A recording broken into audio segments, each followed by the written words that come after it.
कर This लेते हैं हम लोग। conference will now be recorded. Let me show you how to set the path in order to use JDK.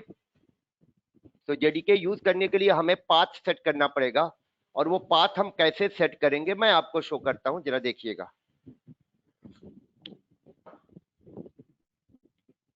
जब आपने बेटा JDK इंस्टॉल किया होगा तो सी ड्राइव के अंदर, ये आपका सी ड्राइव है, यहाँ पर एक folder you will gate program files. इसके अंदर एक फोल्डर मिलेगा आपको जावा। इस जावा फोल्डर में एक फोल्डर मिलेगा JDK 1 पॉइंट समथिंग करके, और यहाँ पर एक बिन फोल्डर मिलेगा। यहाँ से ये पूरा पाथ होता है इसका, यहाँ से यहाँ तक। यहाँ पर क्लिक करेंगे आप बिन के राइट हैंड साइड में, तो ये हाईलाइट हो जाएगा। फिर इसे आप कॉपी कर लीजिएगा। कॉपी करके आप ये जो दिस पीसी दिख रहा है आपको, दिस पीसी, इस पे राइट क्लिक करिएगा, प्रॉपर्टीज में जाइएगा, एक इन्वायरमेंट वेरिएबल होता है उसी में सेट करना होगा।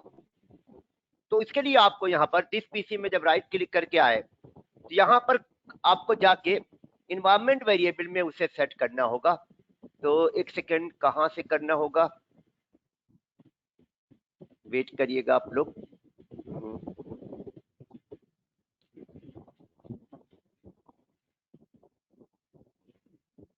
सर वो जो है ना, उस पे आपको राइट क्लिक करके प्रॉपर्टीज में सर जाना पड़ेगा। अरे उससे आसान तरीका बता देता हूँ। यहाँ पर जाके टाइप करिएगा इन्वायरमेंट वेरिएबल, बस ये लिख के आ जाएगा। लिखा हुआ है ना, डायरेक्ट मैं वहां एंट्री मार दूं, का फायदा, लंबा प्रोसेस करने को कोई फायदा नहीं। सर्च में टाइप करिएगा इन्वायरमेंट वेरिएबल, और नहीं होगा तब वहां जाइएगा, माई कंप्यूटर पे जाइए, दिस पीसी पे जाइएगा, राइट क्लिक करिएगा, प्रॉपर्टीज। इसी प्रॉपर्टीज में आपको मिलेगा, इस साइड मिलेगा, ये छुपा हुआ मेरे साइड, एक्चुअली यहाँ छुपा हुआ है, ये देखिए एडवांस सिस्टम सेटिंग्स। इस एडवांस सिस्टम सेटिंग्स में मिलेगा आपका इन्वायरमेंट वेरिएबल। इतना लंबा प्रोसेस है तो क्या फायदा यहाँ से जाने से, इतना लंबा क्यों जाएंगे, याद रख पाना डिफिकल्ट होगा। आप यहाँ टाइप करिएगा एनवायरमेंट वेरिएबल, ये आ जाएगा लिस्ट में एनवायरमेंट वेरिएबल वाला। इसको क्लिक करिएगा, यहाँ आ जाएगा एनवायरमेंट वेरिएबल, और इस एनवायरमेंट वेरिएबल में you will get two section, user variables and system variables. User variable में जाइएगा, यहाँ पर क्लिक करिएगा एडिट, सॉरी पाथ, पाथ को सिलेक्ट करके क्लिक करिएगा एडिट। एडिट में यहाँ पर न्यू पे क्लिक करके यहाँ पर पेस्ट कर दीजिएगा। ओके ओके, एक बार फिर से बता दूं क्या करना है आपको। आपको अपना JDK का पाथ सेट करना होगा इन्वायरमेंट वेरिएबल में। क्यों सेट करना होगा वो अलग मैटर है, कैसे सेट करना होगा अभी ये देख लो आप। तो JDK अगर आपने इंस्टॉल किया होगा तो सी ड्राइव के अंदर प्रोग्राम फाइल फोल्डर के अंदर एक जावा नाम से फोल्डर बन जाएगा, इसके अंदर JDK नाम से फोल्डर बना होगा, इसी में एक बिन नाम से फोल्डर बना होगा, और इसी बिन में हमारा कंपाइलर है बेटा जावा का। ये जो जावा c.exe दिख रहा है आपको, this is the compiler of Java. Okay जी सर। ओजस्वी दिख रहा है बेटा? यस सर, दिख रहा है। ये बेटा ये जावा का कंपाइलर है, जावा सी नाम से। Yes sir.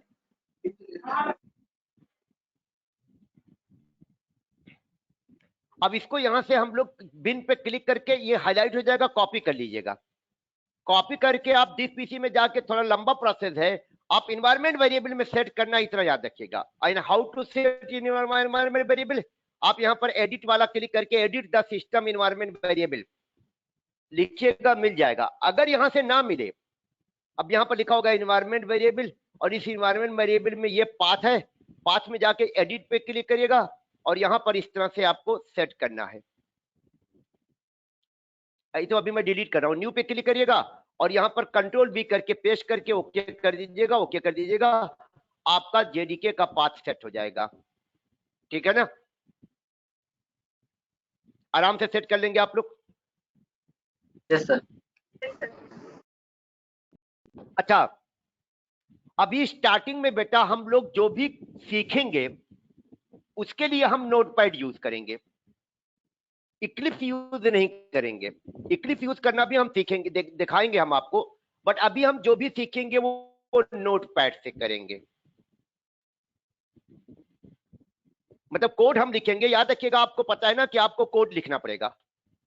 और कोड लिखने के लिए आपको एडिटर चाहिए, और एडिटर में हम लोग इक्लिप्स वाला ना यूज करके नोटपैड, ये नोटपैड वाला ले लेंगे और यहीं पर हम अपना कोड लिखेंगे। और जो कोड लिखेंगे बेटा उसको हम लोग प्रोग्राम नहीं बोलेंगे, हम लोग बोलेंगे ये प्रोग्राम का सोर्स कोड है।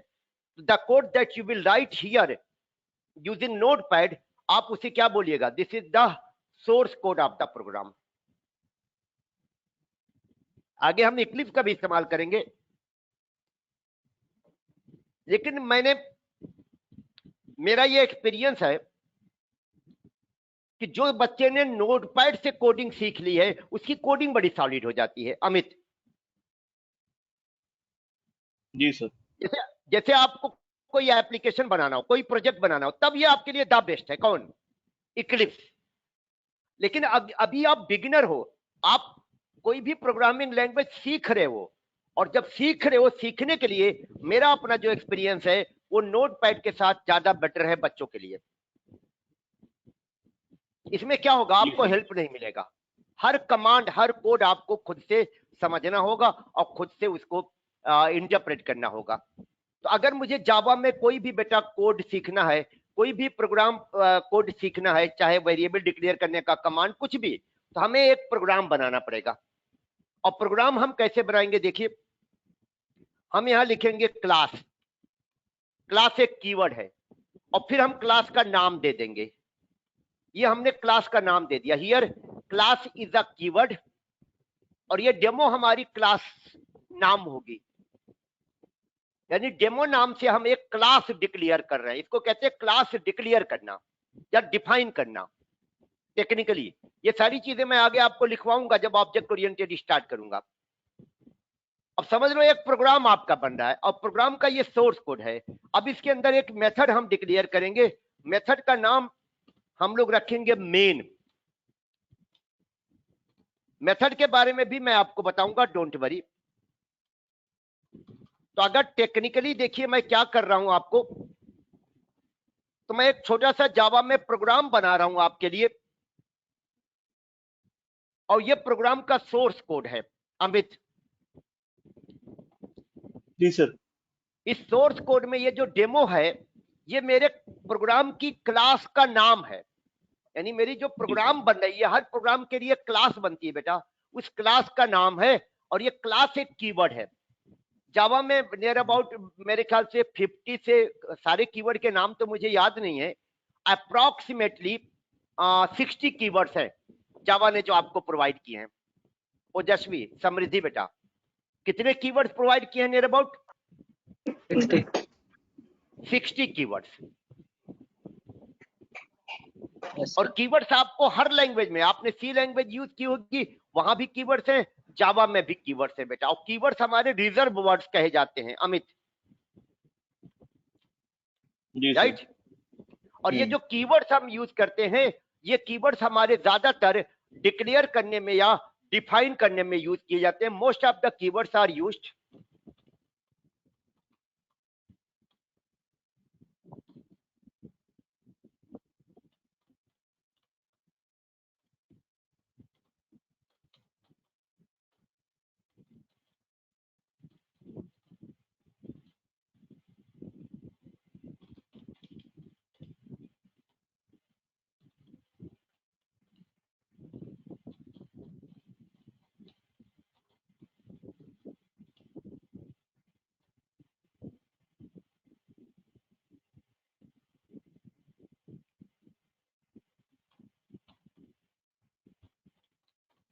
तो ज्यादातर हमें जो कीवर्ड्स प्रोवाइड किए हैं प्रोग्रामिंग लैंग्वेज ने बेटा, ये प्रोग्रामिंग लैंग्वेज आपको प्रोवाइड करते हैं, ये रिजर्व वर्ड्स होते हैं। और ज्यादातर कीवर्ड्स हमारे डिक्लेयर या डिफाइन करने में होते हैं। क्या?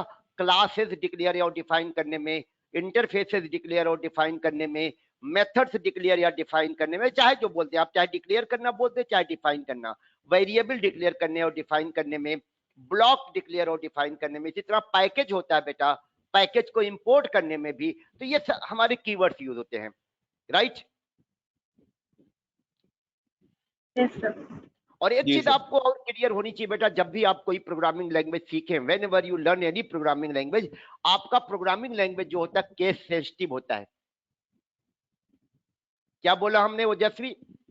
प्रोग्रामिंग लैंग्वेज केस सेंसिटिव होता है। केस सेंसिटिव का मतलब क्या होता है? केस सेंसिटिव का मतलब होता है बेटा, इसमें टोटल 52 अल्फाबेट्स होते हैं, 26 नहीं बेटा, 56 अल्फाबेट्स होते हैं। जैसे हम इंग्लिश में देखते हैं तो 26 अल्फाबेट्स होते हैं A to Z, जबकि हमारी प्रोग्रामिंग लैंग्वेज हमें कितने अल्फाबेट्स प्रोवाइड कर रहे हैं? 52। अमित आपको आइडिया है बेटा? जी सर। ये जो कैपिटल ए है और ये जो स्मॉल ए है, दोनों अलग अलग है कंप्यूटर के लिए। एक्चुअली ये अल्फाबेट जो अल्फाबेट नहीं है बेटा, इंटरनली ये नंबर होते हैं, राइट? जिनको आप स्काई कोड बोलते हैं, जिनको आप स्काई कोड बोलते हैं, जावा में यूनिकोड बोला जाता है बेटा। तो ये जो यूनिकोड होता है या स्काई कोड जिसको आप बोलते हैं, जैसे कैपिटल ए का होता है 965 और स्मॉल ए का जो होता है वो 97 होता है। तो दोनों में डिफरेंस तो है ही है। ओके जी सर। तो जावा एक केस सेंसिटिव प्रोग्रामिंग लैंग्वेज है बेटा, और यहां पर जो हमें कीवर्ड्स दिए गए हैं, keywords are totally in lower case. Keywords are totally in lower case. जितने भी कीवर्ड्स होते हैं बेटा टोटल लोअर केस में होते हैं। मैं कुछ कीवर्ड्स के नाम आपको लिख देता हूं, फ्यू जावा कीवर्ड्स, इनको बज़ वर्ड्स भी कहा जाता है।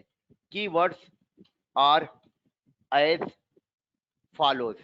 कुछ कीवर्ड के नाम मैं यहां आपके लिए लिख देता हूं फैसिलिटी के लिए। जैसे आपका स्टार्टिंग मैं करूंगा, एक क्लास कीवर्ड होता है। एक कीवर्ड आपने यहीं पर देखिएगा, मैंने टोटल कितने कीवर्ड यूज किए हैं। एक क्लास कीवर्ड यूज किया है, एक पब्लिक कीवर्ड यूज किया, एक स्टैटिक कीवर्ड यूज किया, एक वाइड कीवर्ड यूज किया। ये सारे हमारे कीवर्ड्स हैं। तो क्लास होता है कीवर्ड, एक कीवर्ड आपका होता है एब्स्ट्रैक्ट, एक कीवर्ड होता है आपका फाइनल। इसी तरह इंटरफेस एक कीवर्ड होता है, पब्लिक होता है, प्राइवेट होता है, प्रोटेक्टेड, ये सब कीवर्ड हैं। Static, package, interface,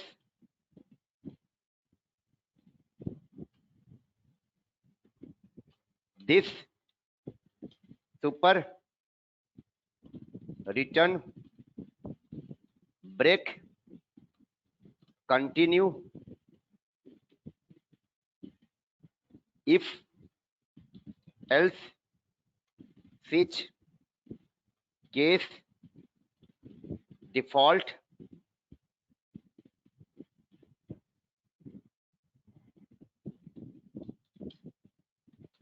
synchronized, native, volatile,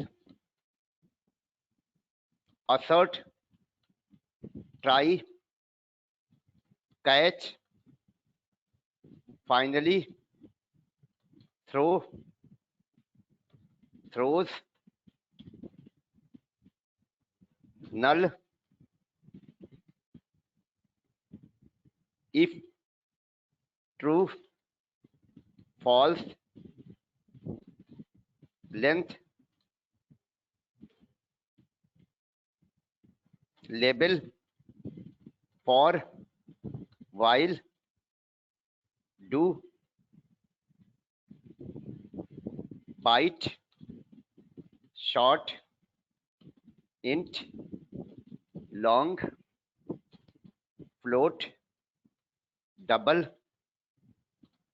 boolean, कैर, एक्सेट्रा। ये कुछ कीवर्ड्स मैंने आपको बता दिए जो जावा में आपको कहीं ना कहीं टकराएंगे जब मैं आपको कोर जावा सिखाऊंगा। कोर जावा में खासकर ये सारे आपको कभी न कभी कहीं ना कहीं यूज करते हुए अब मैं मिलूंगा।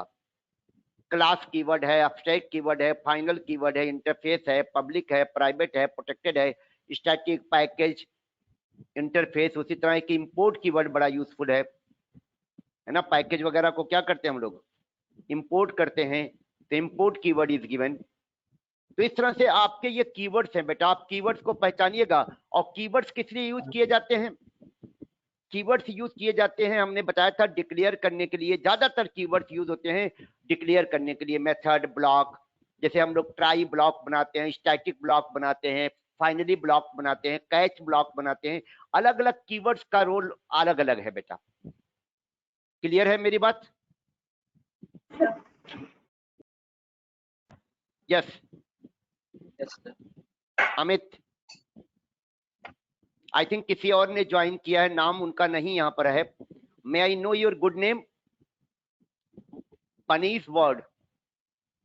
हेलो, हाय हाँ हाय जी, सर। आप हेलो हाय सर। जी शुभम जी नाम है। बताइए जी।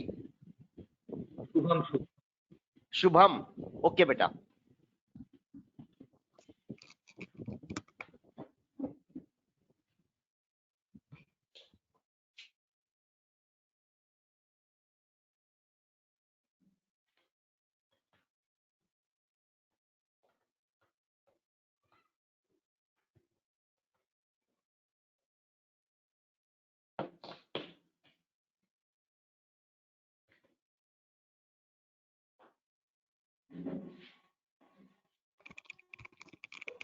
तो कीवर्ड के बारे में आप लोगों को आइडिया हो जाना चाहिए।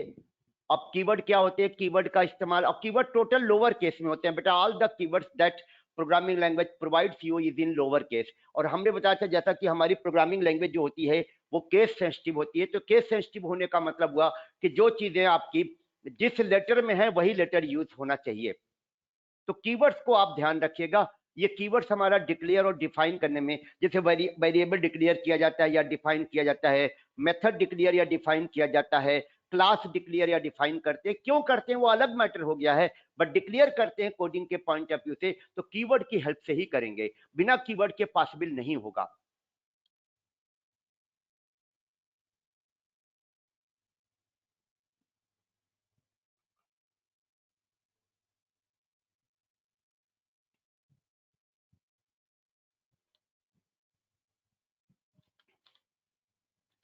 अच्छा, मैं आपको यहां पर क्या दिखाने जा रहा था, अभी मैंने कोई कोडिंग आपको नहीं सिखाई है।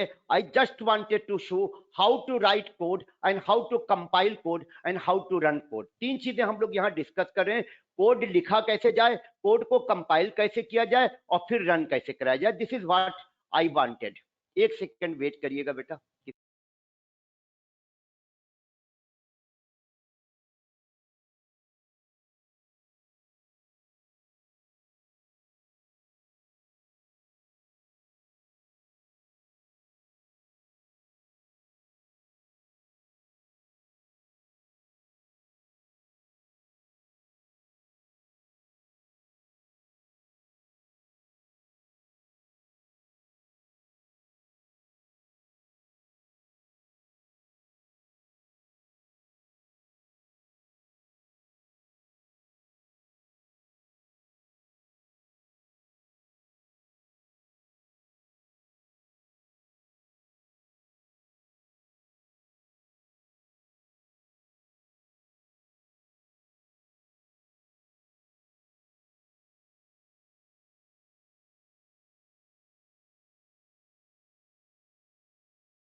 ओके, तो शिवम बेटा, शुभम या Shivam, I am not sure, मैं सुन नहीं पाया था।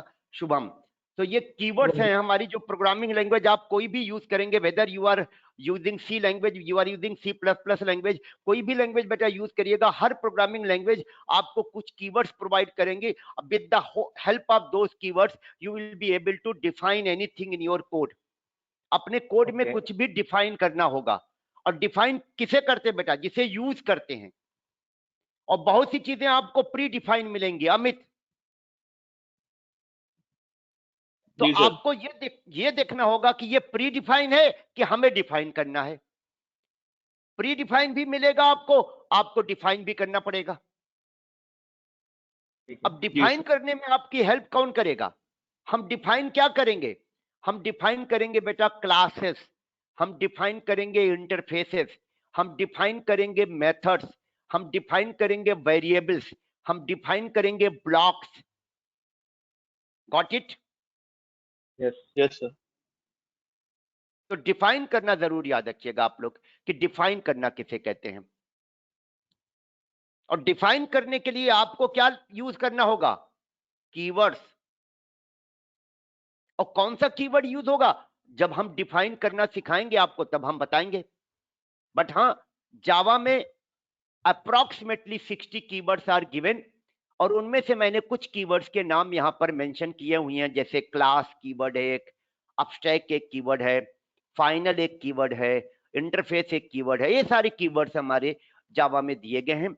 आगे कुछ और भी कीवर्ड्स होंगे, मुझे जितने का नाम याद था मैंने मेंशन कर दिया। कुछ नाम और भी दिमाग में है लेकिन कोई फायदा नहीं, नाम रट्टा नहीं मारना हमको, हमको यूज करना बेटा, और यूज करते करते हम फैमिलियर हो जाएंगे।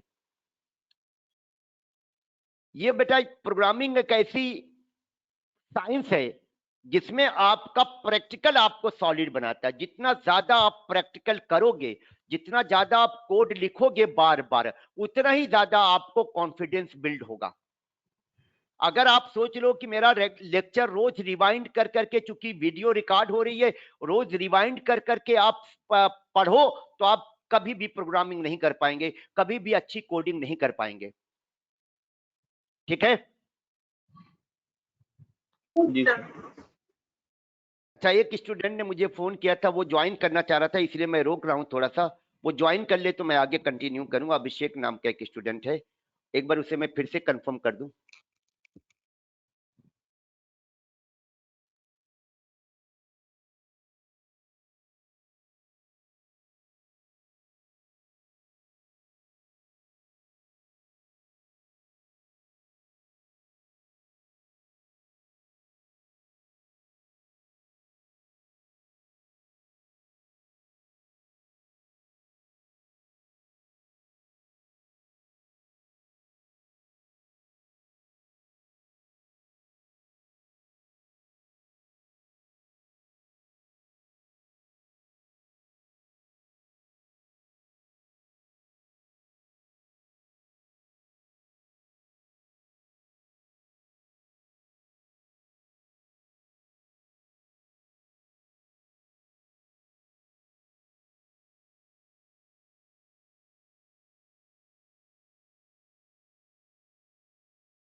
अच्छा, और एक चीज मैंने कल आप लोगों को डिस्कस किया था जब इंट्रो क्लास ली थी कल की, तो मैंने कहा था प्रोग्रामिंग सबसे इजी मेरे हिसाब से होती है। प्रोग्रामिंग सबसे आसान होती है। उसमें आपको कुछ कमांड्स हैं जो सीखने हैं। जैसे मैंने कल बताया था, commands to create variable, commands to assign value to the variable, command to perform arithmetical operation and logical operation, command to apply condition, command to define loop, command to call methods, command to create objects, command to create array। और इसी पे पूरी core Java हमारी based होगी बेटा। और core Java अगर आपने कायदे से सीख लिया, फिर आगे जो जावा की एडवांस जावा में जो टेक्नोलॉजी दी गई हैं और जो फ्रेमवर्क दिए गए हैं, उनका इस्तेमाल करना, यूज करना बहुत आसान हो जाएगा। तो this is the most important point. तो अब अगर हमने कहा था कि आपको जावा में 3 चीजें मैं यहां पर अभी बताने जा रहा हूं कि कोड कैसे लिखें। उसको प्रोग्राम मत बनाइएगा। पहला चीज क्या आएगा? राइटिंग कोड, कोड लिखना। दूसरा कंपाइलिंग कोड, कोड को कंपाइल करना। देन एग्जीक्यूटिंग कोड, कोड को एग्जीक्यूट करना। तो ये 3 स्टेप मैं आपको यहां पर सिखाने जा रहा हूं। और इसके लिए मैं कोई आईडीई यूज नहीं करूंगा, मैं इक्लिप्स यूज नहीं करूंगा, मैं इंटेलिजे यूज नहीं करूंगा, मैं नेटबीन्स यूज नहीं करूंगा। कोड लिखने के लिए मैं यूज करूंगा नोटपैड, और नोटपैड सबसे पॉपुलर एडिटर माना जाता है। तो मैं अपने प्रोग्राम का, जो मेरा प्रोग्राम बनना है, उसका कोड लिखने जा रहा हूं। छोटा सा एक कोड होगा, एक मैसेज प्रिंट करने का, मैसेज केवल प्रिंट करेगा जब वो कोड रन करेगा। तो कोड लिखने के लिए, राइट करने के लिए मैं यूज करूंगा नोटपैड। उसकी फाइल सेव करूंगा, फिर जावा का कंपाइलर हमें दिया ही गया, हमने दिखाया था आपको कंपाइलर यहाँ पर है, और कंपाइलर का पाथ हमने ऑलरेडी सेट कर रखा है। As you can see here C drive के अंदर यहाँ पर प्रोग्राम फाइल्स है, और इसके अंदर आपको मिलेगा जावा, एक फोल्डर दिया गया है, this is Java folder. In the Java folder you have JDK folder, in the JDK folder you have bin folder, inside the bin folder you have your compiler, this is your compiler Java c. तो compiler is already here, और ये compiler ही आपकी मदद करेगा इसके लिए second part. तो ये जो सेकंड वाला टास्क है ये आप नहीं करेंगे, ये वाला टास्क आप करेंगे, ये वाला काम आप करेंगे। ये वाला काम कौन करेगा? कंपाइलर। और ये वाला काम कौन करेगा? जेवीएम। और ये दोनों आपके पास जेडीके इंस्टॉल करते ही मिल गए होंगे, यानी आपके पास कंपाइलर भी आ चुका होगा चूंकि आपने जेडीके इंस्टॉल कर लिया है, और आपके पास जेवीएम इंस्टॉल आ गया होगा चूंकि आपने जेडीके इंस्टॉल कर लिया है। जेवीएम होता है जावा वर्चुअल मशीन, इसके बारे में मैं आपको डिटेल में बताऊंगा। तो ये 3 एक्टिविटी हम लोग अभी सीखेंगे, कोड राइट करना, कोड कंपाइल करना, और कोड को रन कराना, यानी हम जिसको कहते हैं प्रोग्राम को रन कराना। अब कोड राइट करने के लिए हम लोगों को क्या करना होगा? नोटपैड हम स्टार्ट करने जा रहे हैं। दिस इज द नोटपैड, ठीक है। अब यहाँ पर राइट हमने कहा था कि जावा में कोई भी कोड होगा तो एक प्रोग्राम मानिएगा, और उसके लिए आपको एक क्लास डिफाइन करनी पड़ेगी, और क्लास डिफाइन करने के लिए क्लास कीवर्ड है, और चाहे इसके साथ एक पब्लिक कीवर्ड भी लगा दें, जो कि 2-2 कीवर्ड, कभी कभी 3-3 कीवर्ड यूज हो जाता है डिफाइन करने में क्लास को। तो public is again a keyword, class is a keyword, and आगे आपको जो भी डिफाइन करेंगे बेटा एक नाम से करेंगे। खासकर क्लास को एक नाम से डिफाइन किया जाता है, मेथड को नाम से डिफाइन किया जाता है, वेरिएबल को नाम से डिफाइन किया जाता है, पैकेज को नाम से डिफाइन किया जाता है, आर्गुमेंट को नाम से डिफाइन किया जाता है। तो डिफाइन करने के लिए आपको नाम देना पड़ेगा, किसी को भी डिफाइन करना हो तो मैं एक प्रोग्राम की क्लास बेटा होगी, जरूरी है, मैंडेटरी है, वो डिफाइन करूंगा और यहाँ पर नाम दे दूंगा। और जब नाम रखिएगा तो क्लास का नाम बेटा जो है वो अपर केस में स्टार्ट करिएगा, फॉलोड बाय लोअर केस। जितने वर्ड्स होंगे उनका पहला लेटर क्या रखिएगा? कैपिटल। ये नेमिंग कन्वेंशन है, रूल नहीं है। एक सेकेंड बेटा, हाँ बेटा,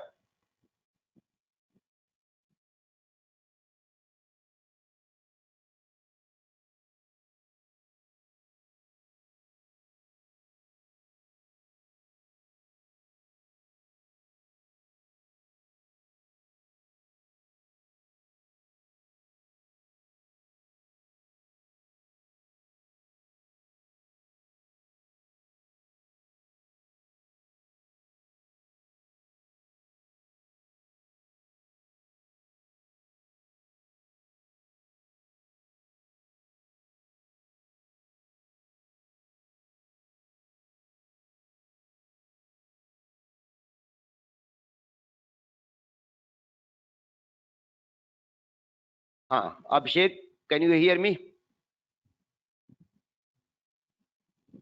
Yes, sir. Yes, sir. Yes yes, that's good. So अभी हम छोटा हम ये 3 पॉइंट डिस्कस कर रहे थे। अभिषेक, क्या डिस्कस कर रहे थे? कि हमें जावा में अगर कोई भी प्रोग्राम बनाना है तो कैसे बनाएंगे। तो उसके लिए हम 3 चीजें यहाँ सीख रहे हैं अभी।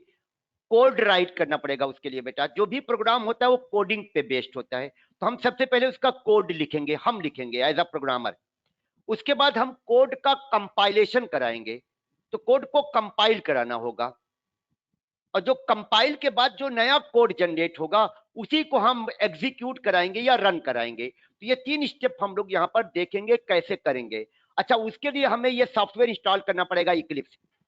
अभी हमने कहा है कि इक्लिप्स आप लोग इंस्टॉल कर लीजिएगा, आपको भी अभिषेक करना पड़ेगा। 2 सॉफ्टवेयर इंस्टॉल करना पड़ेगा, एक जेडीके इंस्टॉल करना पड़ेगा और एक इक्लिप्स इंस्टॉल करना पड़ेगा बेटा। क्लास के बाद आप मुझसे कांटेक्ट करिएगा, मैं बताऊंगा क्या क्या इंस्टॉल करना, ठीक है?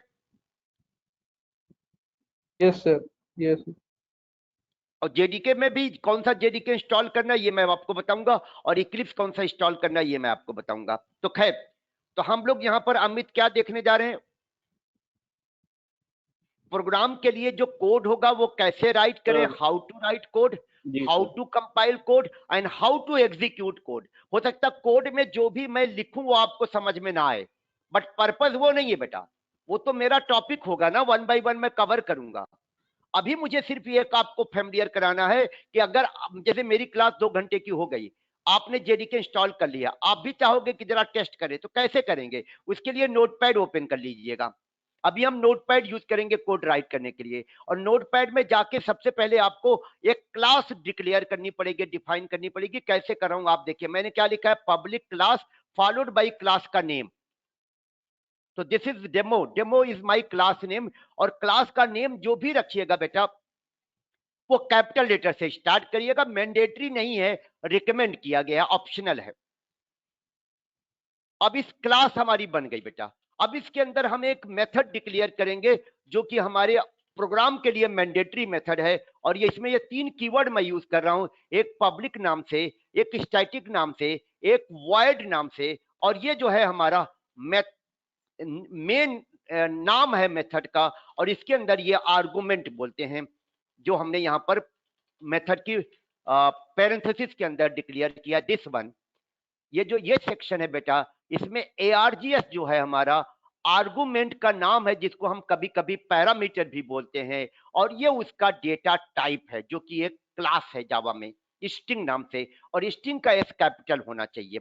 ये अभी रट्टा मान लीजिएगा, इसके बारे में मैं आपको डिटेल में लिखवाऊंगा, समझाऊंगा, सारी चीजें क्लियर करूंगा। बट अभी मेरा पर्पज है कि how to write code, how to compile code and how to execute code. हाँ, पहचानिए जरूर कि हमने यहां पर क्या किया है, कोड में एक क्लास डिफाइन की है, किस नाम से, डेमो नाम से, और एक मेथड डिफाइन किया किस नाम से, मेन नाम से। इसको फंक्शन मत बोलिएगा, मेथड बोलिएगा, ठीक है? जी Yes, सर। कोड वाइज हमने क्या क्या किया है अभिषेक? एक क्लास डिफाइन की है डेमो नाम से बेटा, और एक मेथड डिफाइन किया है मेन नाम से। और याद रखिएगा, जब हम कोड एग्जीक्यूट कराएंगे तो यही मेथड जो है वो कॉल होता है।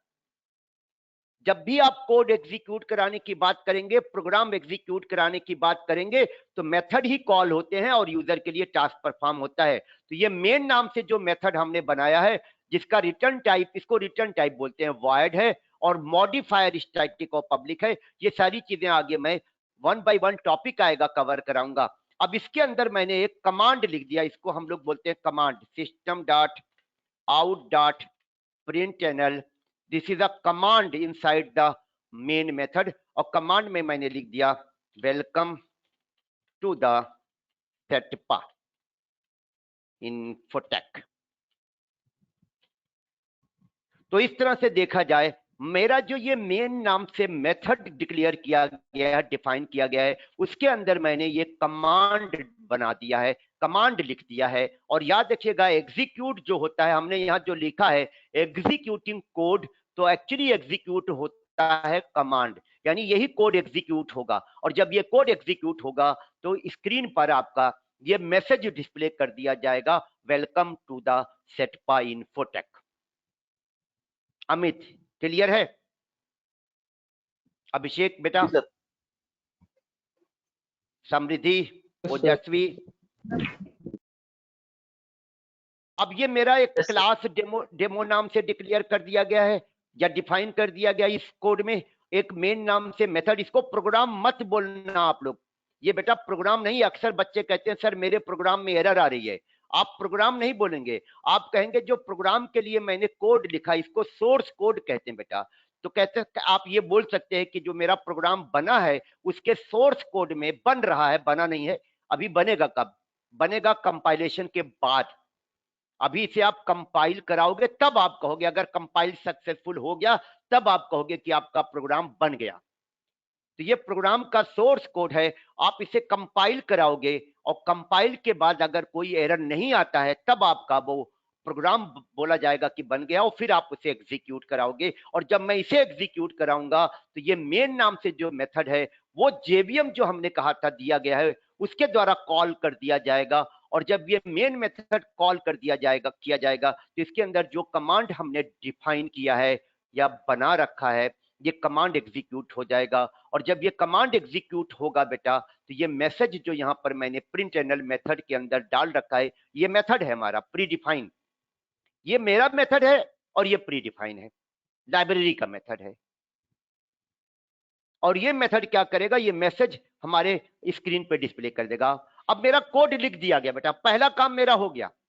अब इसे मैं सेव करूंगा, स्टेप 1 मेरा कंप्लीट है। Now I am going to save it.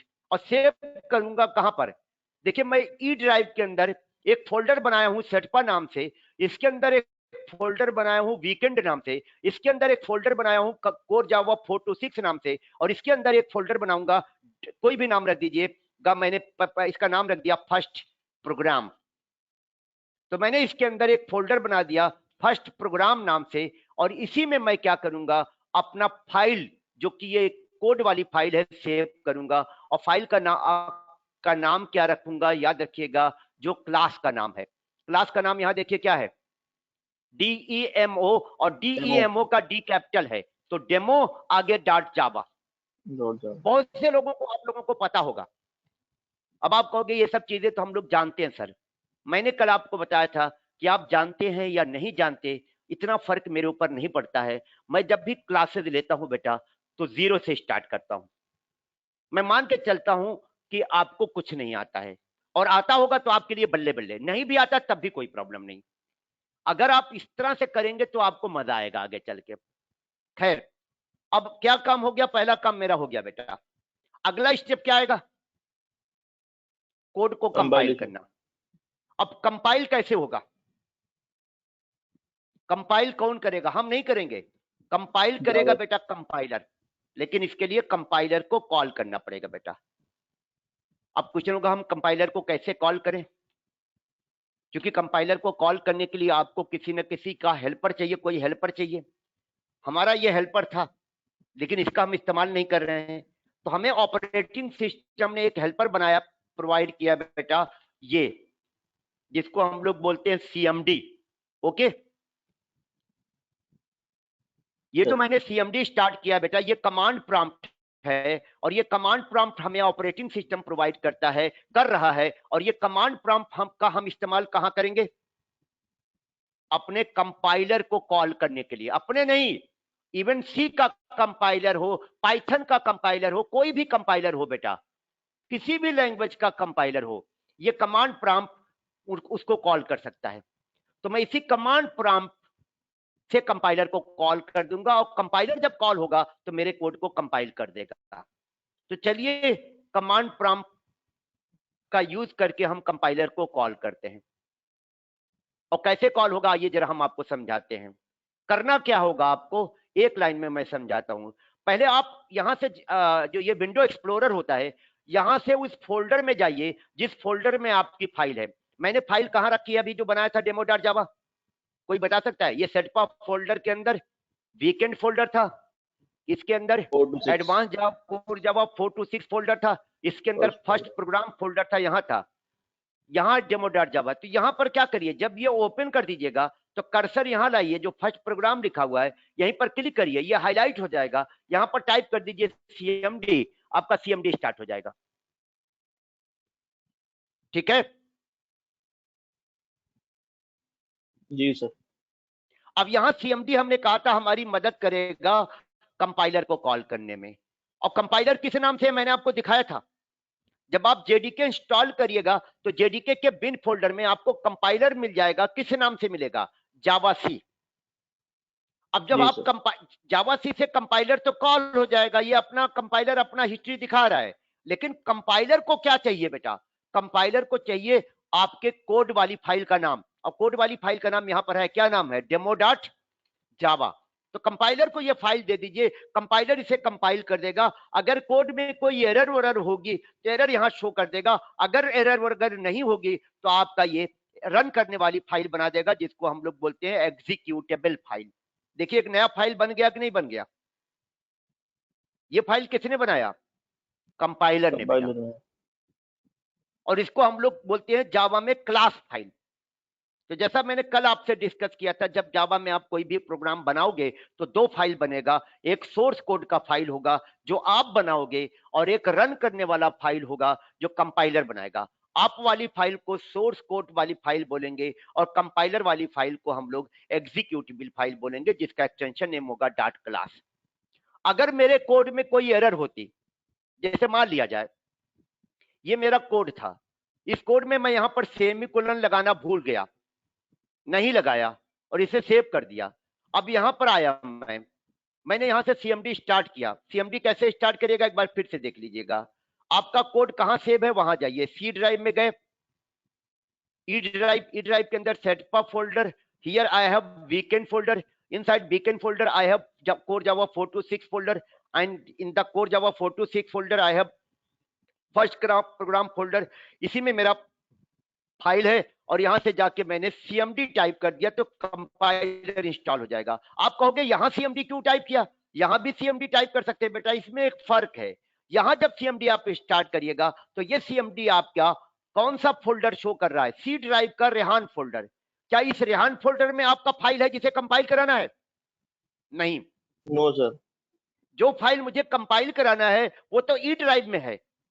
तो एक तरीका यहां था हमारे पास, ई कोलन लिखेंगे तो ई ड्राइव में पहुंच जाएंगे, फिर यहां सीडी लिखेंगे, सेटपा लिखेंगे तो सेटपा फोल्डर में आप पहुंच जाएंगे, फिर सीडी लिखेंगे वीकेंड तो वीकेंड फोल्डर में आप चले जाएंगे, फिर सीडी लिखेंगे कोर जावा, ऐसे करके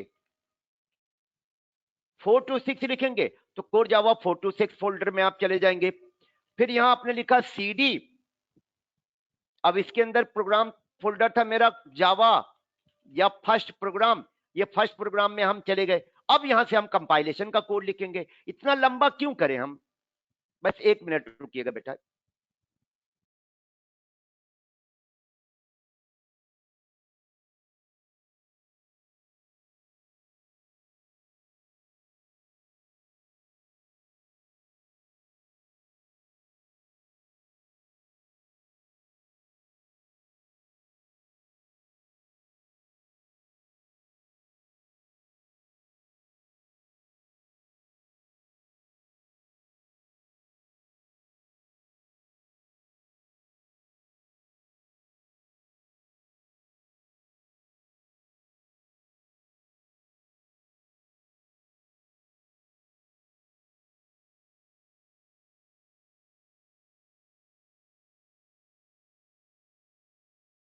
तो सीएमडी स्टार्ट करने का सबसे बढ़िया तरीका है बेटा, आप अपने उस फोल्डर में पहले जाएं जिस फोल्डर में you have kept your source file. आपके कोड की जो फाइल है मैंने कहां रखी हुई है? ई ड्राइव के अंदर सेटपा फोल्डर, इसके अंदर वीकेंड फोल्डर, इसके अंदर जावा 4, यहाँ फर्स्ट प्रोग्राम, और यहां से जाके सीएमडी लिखेंगे तो आपका काम आसान हो जाएगा। और यहाँ पर कंपाइल का कोड क्या है? जावा सी। जावा सी हमारा क्या है? कंपाइलर है बेटा। हम चाहते थे कंपाइलर पहचाने, यही अगर आप इक्लिप्स से करते तो जावा सी नहीं लिखते। जावा सी नहीं लिखते तो अगर इंटरव्यू में पूछ लिया जाता अच्छा जावा की कंपाइलर किस नाम से होती है, उसकी यक्सी का नाम क्या है, तो आप बता भी नहीं पाते। जावा सी नाम से है, राइट? और अब आप इसे क्या देंगे? इस कंपाइलर को क्या देना होगा? अपनी सोर्स फाइल का नाम, जो नाम है डेमो.जावा। अब मैंने यहां से डेमो.जावा लिख दिया। चूंकि मैंने जानबूझ के सेमीकोलन हटा ले दिया था, देखिए एक एरर आ गया। ये कंपाइलर एरर शो कर रहा है कि नहीं कर रहा है ड्यूरिंग कंपाइलेशन? और इस एरर में क्या मैसेज दिया गया? इस एरर में मैसेज दिया गया सेमीकोलन एक्सपेक्टेड, यानी यहां पर सेमीकोलन लगना था जो मैंने नहीं लगाया। तो अब मैं क्या करूंगा? मेरा कोड ऑलरेडी खुला हुआ है बेटा, यहां सेमीकोलन लगा दूंगा, सेमीकोलन लगा के फाइल में जाके दोबारा सेव कर दूंगा। अब मेरा कोड सेव हो गया। अब वापस मैं क्या करूंगा? सीएमडी ऑलरेडी मेरा ओपन है, स्टार्ट है, बंद मत करिएगा। वही कोड कंपाइल वाला दोबारा लिखिए, लिखना नहीं पड़ेगा। ये जो सीएमडी होता है वो कमांड की बेटा, जो भी कोड यहाँ लिखते हैं उसकी हिस्ट्री मेंटेन करता है। तो मैं अब यहाँ क्या करूंगा? वो कमांड दोबारा नहीं लिखूंगा, कीबोर्ड का अप एरो की, कीबोर्ड में डाउन एरो और अप एरो दो की होता है, अप एरो की प्रेस करिए, वो कमांड आपका आ जाएगा जो आपने पिछली बार लिख के एंटर मारा था। तो एक बार तो लिखना पड़ेगा बेटा आपको। अब आप एंटर मारिएगा तो देखिएगा अब एरर चला गया और आपका ये क्लास फाइल बन गया। यही आपका रन करने वाला फाइल है, यानी दो स्टेप मेरा पूरा हो गया। कौन कौन सा स्टेप पूरा हो गया? कोड राइट करने वाला स्टेप, कोड को कंपाइल वाला स्टेप। अब क्या आएगा फाइनली?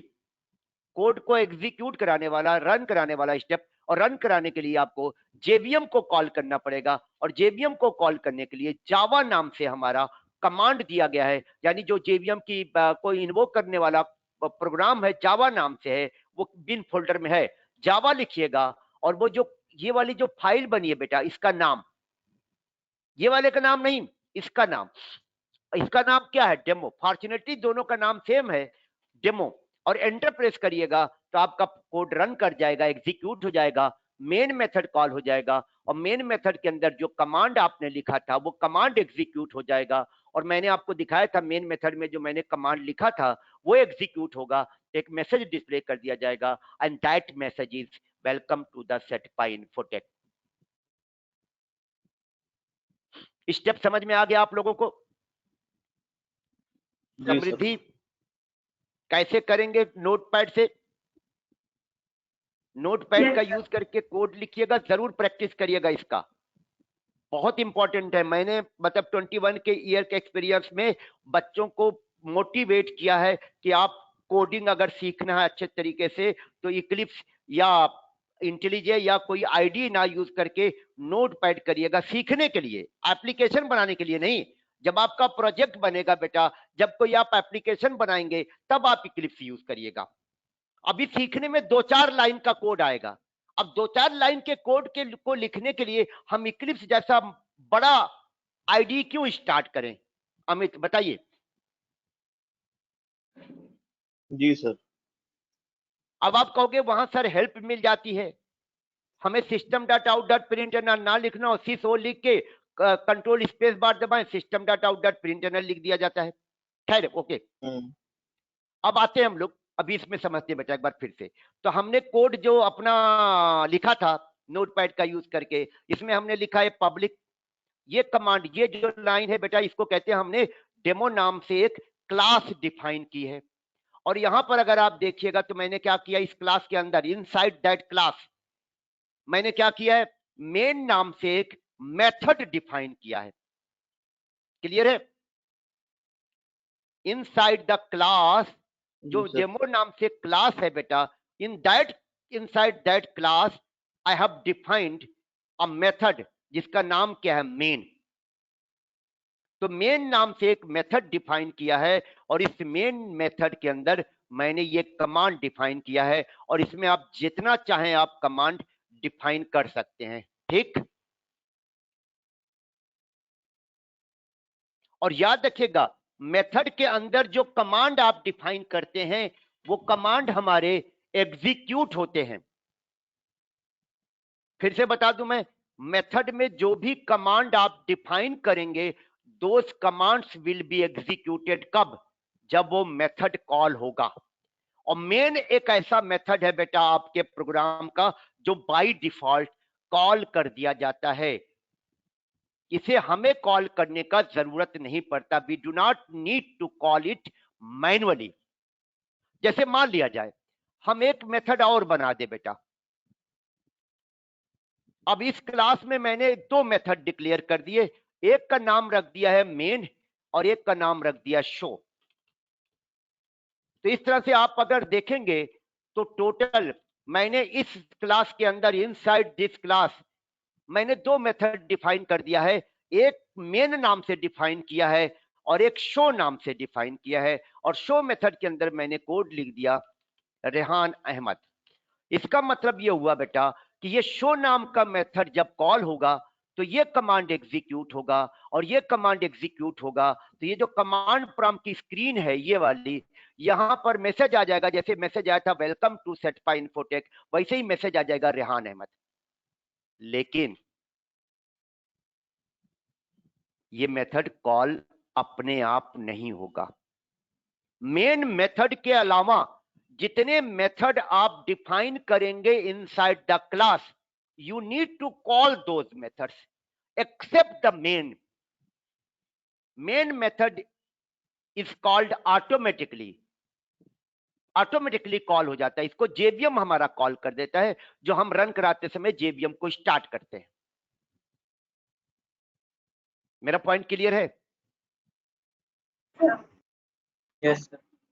अब आप बताओ, इसको जब मैं रन कराऊंगा तो जो डिस्प्ले होगा, क्या क्या डिस्प्ले होगा? दोनों मैसेज डिस्प्ले होगा या केवल welcome to the Setpa Infotech display होगा? अमित आप बताइए। वेलकम टू सेटपा होगा सर अभी खाली, क्योंकि आपने उसे कॉल नहीं किया। रेहान अहमद डिस्प्ले नहीं होगा, क्यों नहीं होगा? सर वो अभी कॉल नहीं हुआ ना मेन के अंदर। आप कहोगे कि ये जो कमांड जिस मेथड में लिखा गया है, that method has not been called, और जब ये मेथड कॉल नहीं होगा तो इसका कमांड एग्जीक्यूट नहीं होगा। अभिषेक, ओजस्वी, समृद्धि, शुभम, मेरा पॉइंट Yes, क्लियर है sir. बेटा? Yes, sir. हाँ सर, हाँ क्लियर। अच्छा, ये आप शुभम नाम है आपका, मैं कंफ्यूज कर रहा हूँ बेटा, बनीज हाँ, वर्ड सर। जो लिखा हुआ है। हाँ हाँ सॉरी। आप अपना नाम जाके यहाँ से चेंज कर सकते हैं। हाँ सर, मैं चेंज कर दूंगा सर। हाँ। कोई बात नहीं, कोई बात नहीं। थोड़ा मैं नाम से एक्चुअली इंटरेक्ट करना चाहता हूँ बच्चा, थोड़ा सा मजा आएगा, आपको भी लगेगा कि हाँ सर मेरे से हाँ पूछते सर, तो वो अच्छा। बाय डिफॉल्ट कहाँ से ले लिया मुझे भी पता नहीं सर। हाँ वही हाँ, मैं हाँ, वो यहाँ से जाके मैंने एक बार मेरा भी था तो मैंने चेंज किया था, तो आप आराम से चेंज कर सकते हैं और Sure, sure. हो जाएगा। आप अपनी स्क्रीन में जाइएगा तो एक जगह मिल जाएगा, कोई बात नहीं, अभी रहने दीजिए। तो ये ठीक है। यहाँ पर देखिएगा, अगर मैं इसे बेटा, अब ये मैंने चेंज कर दिया, ये मैंने सेव मार दिया। जब भी कोई चेंज करे सोर्स कोड में सेव करिए। सीएमडी ऑलरेडी आपका खुला हुआ है, यहाँ पर आप एरो दबाएंगे तो कंपाइल वाला कमांड आ जाएगा, रन वाला कमांड ये आ गया। आपका देखिए एक ही मैसेज आ रहा है, welcome to the Setpa infotech, यानी केवल यही कमांड एग्जीक्यूट हो पाया, ये वाला कमांड एग्जीक्यूट नहीं हुआ। अगर ये वाला कमांड एग्जीक्यूट होता तो रेहान अहमद डिस्प्ले हो जाता। Yes. अब क्वेश्चन होगा कि ये कमांड एग्जीक्यूट क्यों नहीं हुआ? क्योंकि ये कमांड जिस मेथड में लिखा गया बेटा, that method has not been called. अगर ये मेथड कॉल हो जाता तो ये वाला कमांड भी एग्जीक्यूट होता, और ये वाला कमांड एग्जीक्यूट होता तो रेहान अहमद प्रिंट होता। तो मैंने आपको बताया था कि आप जब भी कोई भी कोड लिखिएगा, उसमें हो सकता है आप अपने मेथड्स भी डिफाइन करो मेन मेथड को छोड़कर। तो मेन मेथड के अलावा अगर कोई मेथड बनाइएगा तो आपको उस मेथड को कॉल करना पड़ेगा मैन्युअली, और मेन मेथड ऑटोमेटिकली कॉल होता है, इसको जेवीएम कॉल करता है। अब मुझे क्या करना, मैं चाहता हूं कि ये वाला कमांड भी एग्जीक्यूट हो, तो ये कमांड मैंने कहां लिखा है? शो मेथड के अंदर लिखा है बेटा। तो इसके लिए मुझे शो मेथड को कॉल कराना पड़ेगा, कॉल का कोड लिखना पड़ेगा, और ये मैंने कॉल का कोड मेन में लिख दिया। इसी को कहते हैं कॉलिंग अ मेथड। तो अब देखिए मैंने अमित क्या किया, शो मेथड के कॉल का कोड कहां डिक्लेयर कर दिया, कहां डिफाइन कर दिया? मेन में। इसी को कहते हैं कॉलिंग अ मेथड, मेथड को कॉल करना। अब होगा क्या बेटा, जब मैं इस कोड को फिर से जब भी चेंज करिएगा कंपाइल कर लीजिएगा, कंपाइल करा दिया, अब रन कराऊंगा। जैसे ही रन कराऊंगा, एंटर मारूंगा, सबसे पहले जेवीएम स्टार्ट होगा। जेवीएम स्टार्ट होगा तो ये मेन मेथड को कॉल कर देगा। मेन मेथड जब कॉल होगा तो ये उसका पहला कमांड एग्जीक्यूट हो जाएगा। जब ये कमांड एग्जीक्यूट होगा तो कमांड प्रॉम्प्ट पे डिस्प्ले हो जाएगा welcome to the Setpa infotech. उसके बाद ये कमांड एग्जीक्यूट होगा, और जब ये कमांड एग्जीक्यूट होगा तो शो नाम का मेथड कॉल हो जाएगा, और शो नाम का मेथड जो मैंने यहां बना रखा है, जब ये कॉल होगा तो ये कमांड एग्जीक्यूट हो जाएगा, और जब ये कमांड एग्जीक्यूट हो जाएगा तो यहां पर स्क्रीन पर रेहान अहमद भी प्रिंट हो जाएगा। देखिए आपकी बार दोनों आउटपुट आ रहा है, welcome to the Setpa Infotech as well as Rehan Ahmad. Point clear है?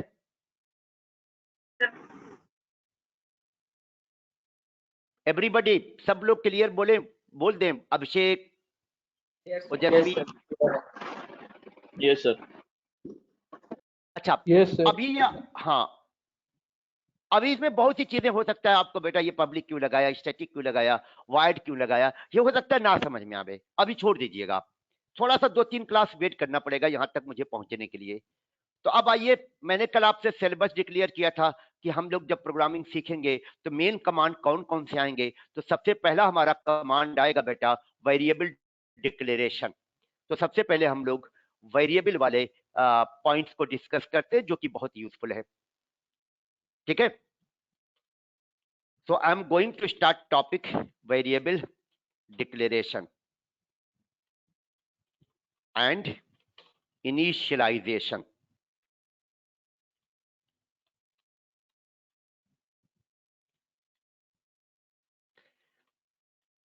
ये पहला टॉपिक हमारा अब स्टार्ट हो रहा है अभिषेक, ठीक है बच्चा? Yes, sir.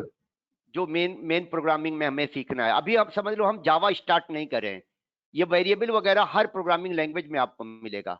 आप कोई भी दुनिया की प्रोग्रामिंग लैंग्वेज सीखे, चाहे पाइथन हो, चाहे सी हो, चाहे C++ हो, कोई भी प्रोग्रामिंग लैंग्वेज आप सीखिएगा, प्रोग्राम बनाना सीखिएगा, तो आपको ये जरूर मिलेगा वेरिएबल, और वेरिएबल का डिक्लेरेशन और वेरिएबल का इनिशियलाइजेशन। तो पहले हम लोग यहाँ पर डिक्लेरेशन और इनिशियलाइजेशन से पहले क्या देखेंगे, वेरिएबल क्या होता है, what is variable.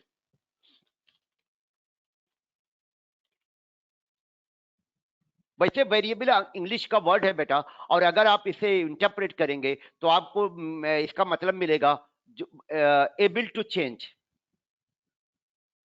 M I right?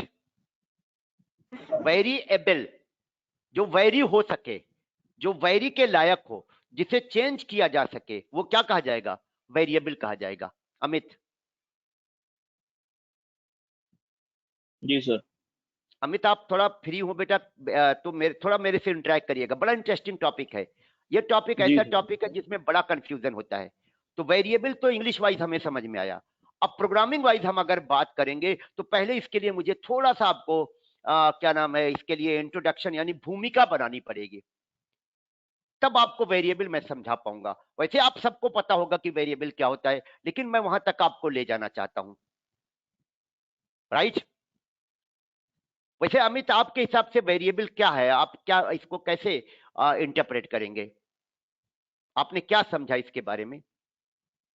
Programming की सर बात कर रहा ये हूं मैं। एक कंटेनर होता है जिसमें कोई हम वैल्यू को स्टोर कर सकते हैं, but in terms of your coding ये एक मेमोरी का पार्ट होता है जिससे हम किसी एक वेरिएबल को करते हैं असाइन, तो ये उस मेमोरी का नेम होता है वेरिएबल।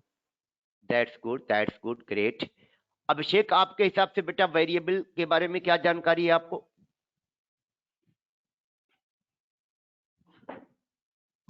सर वेरिएबल सर कुछ भी जो सर अनडिफाइंड, जिसको सर हम मतलब लेते हैं किसी के बदले सर उसको कॉल करने के लिए मुझे। ओके, अब आपको मैं क्लियर करूं, हम जब बेटा कोई भी प्रोग्राम को सोचते हैं, प्रोग्राम के बारे में बात करते हैं, या उसका इमेजिनेशन करते हैं, या उसका ब्लूप्रिंट बनाते हैं, तो एक चीज आती है डेटा। क्या आता है बेटा? डेटा। यानी डेटा के बिना प्रोग्राम इमेजिन नहीं किया जा सकता। जब भी कोई प्रोग्राम आप सोचोगे कि मुझे ये प्रोग्राम बनाना है, तो फर्स्ट ऑफ ऑल आपके दिमाग में जो मेन पॉइंट होगा दैट इज डेटा। बात मेरी समझ में आ रही है आप लोगों को? क्या बोल रहा हूं, टेक्निकली मैं समझाने की कोशिश कर रहा हूं। डेटा एक शब्द आपके सामने आएगा, यानी प्रोग्राम जो आपका बनाया जाएगा, प्रोग्राम जो भी रन करेगा, वो उसका जो भी काम होगा वो डेटा से रिलेटेड होगा। यानी जैसे आप फेसबुक यूज करते हैं, आप बताइए फेसबुक में क्या होता है? टोटली डेटा ही तो होता है। आपको जो आपके मोबाइल फोन पे या ब्राउजर पे शो किया जाता है फेसबुक के सर्वर के द्वारा, वो क्या शो किया जाता है? अमित बताइए। Data sir. डेटा शो किया जाता है, एब्सोल्युटली करेक्ट। और वो डेटा कहां स्टोर होता है? डेटाबेस में।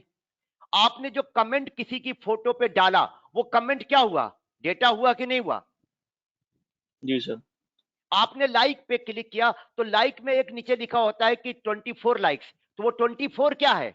डेटा है कि नहीं है? डेटा, डेटा है सर। तो इसका मतलब है जब भी कोई प्रोग्राम बनता है बेटा, प्रोग्राम में जो कोडिंग की जाती है, वो कोडिंग पूरी जो होती है वो डेटा के लिए की जाती है, राइट?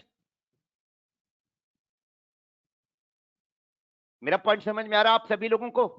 समृद्धि, Yes, sir. ओजस्वी, Yes, sir. जी सर। शुभम, डेटा बेटा, डेटा याद रखिएगा, इसको ध्यान में अपने रखिएगा, और याद रखिएगा एवरी प्रोग्राम, जितने भी प्रोग्राम होते हैं बेटा, कीप्स डेटा इन मेमोरी।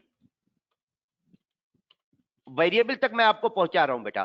तो जितने भी प्रोग्राम होते हैं, कोई भी प्रोग्राम बेटा जब डेटा के साथ डील करेगा, तो वो डेटा वो कहां रखता है? मेमोरी में रखता है, हार्ड ड्राइव में नहीं। डेटाबेस की बात नहीं कर रहा हूं, मैं प्रोग्राम की बात कर रहा हूं। प्रोग्राम डेटा मेमोरी में रखता है और ये डेटा इसे कहां से मिलता है? प्रोग्राम को डेटा बेटा यूजर से मिल सकता है, प्रोग्राम डेटा डेटाबेस से फेच कर सकता है, program can receive data from user, program can fetch data from database, program can generate data after processing by processing an expression etcetera. तो प्रोग्राम बेटा जो डेटा मेमोरी में रखेगा वो डेटा उसे कहां से मिलेगा? यूजर से मिल सकता है, डेटाबेस से फेच कर सकता है, किसी एक्सप्रेशन को इवेल्युएट करके जनरेट कर सकता है। M I right? हमने कहा कि हमारा प्रोग्राम डेटा कहां रखता है? मेमोरी में। आप सोचो ना, मैं ये नोटपैड यूज कर रहा हूं बेटा, और नोटपैड को आप एक प्रोग्राम ट्रीट करिएगा, और नोटपैड का जब मैं इस्तेमाल कर रहा हूं तो मैं ये कुछ टाइप कर रहा हूं, तो नोटपैड के लिए जो कुछ भी मैंने यहां लिखा ये सब क्या है? डेटा है। ये जो भी मैंने यहां बेटा नोटपैड पे शो हो रहा है, नोटपैड आपको शो कर रहा है, मैंने इसे दिया है, यूजर ने इसे दिया है, तो प्रोग्राम के लिए ये क्या हुआ? डेटा हुआ। और जब मुझसे ये इसने लिया होगा तो ये रखा कहां होगा? मेमोरी में। अमित, जी जी सर, जी सर। अभिषेक बेटा, जी सभी सर। लोग बताएं, ये जो हमने नोटपैड को दिया है, अभी आपने देखा था मैंने कीबोर्ड से टाइप किया था, नोटपैड ने मुझसे लिया, कहां रखा होगा? इसने मेमोरी में रखा होगा, देन हमें शो कर रहा होगा नमक मिर्च लगा के, इंटरप्रेट करके। तो प्रोग्राम को डेटा कहां से मिलता है? मैंने लिखा पहली line, program keeps data in memory. और प्रोग्राम ये डेटा मिलेगा कहां से? डेटा यूजर से रिसीव कर सकता है, डेटाबेस से फेच कर सकता है, एक्सप्रेशन को इवेल्युएट करके जनरेट कर सकता है, एक्सेट्रा एक्सेट्रा, मतलब और भी तरीका होगा। तो प्रोग्राम को बेटा डेटा मेमोरी में रखने के लिए मेमोरी में स्पेस चाहिए, और ये इसे स्पेस बेटा हमारे प्रोग्राम को कौन प्रोवाइड करेगा? Run time environment.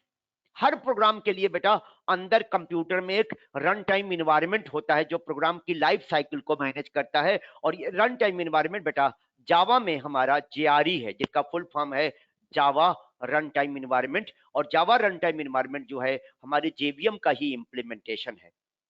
तो अब क्वेश्चन होगा, प्रोग्राम को डेटा रखने के लिए मेमोरी में क्या चाहिए? स्पेस चाहिए, right? Program must reserve space in memory to keep data। ये पॉइंट लास्ट वाला जो मैंने लिखा इसको समझे बेटा।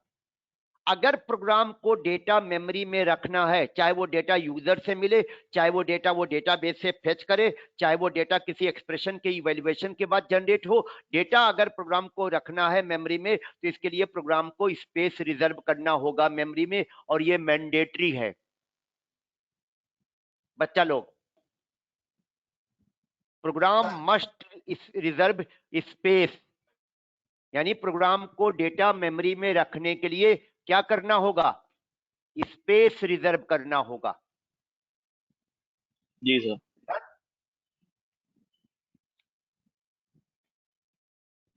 अब क्वेश्चन होगा, प्रोग्राम कैसे स्पेस रिजर्व करेगा? इसके लिए प्रोग्राम को स्पेस मिलेगी कैसे? क्वेश्चन तो ये आएगा, ठीक है? इसके लिए बेटा हमें कोड लिखना पड़ेगा, ये काम कोड से होगा, बिना कोड के ये काम पॉसिबल नहीं है।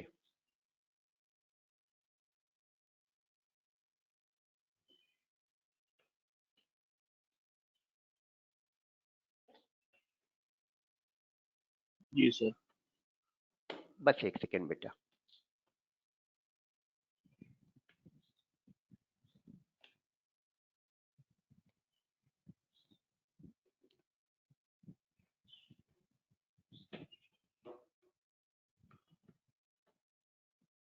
1 सेकेंड वेट करिएगा।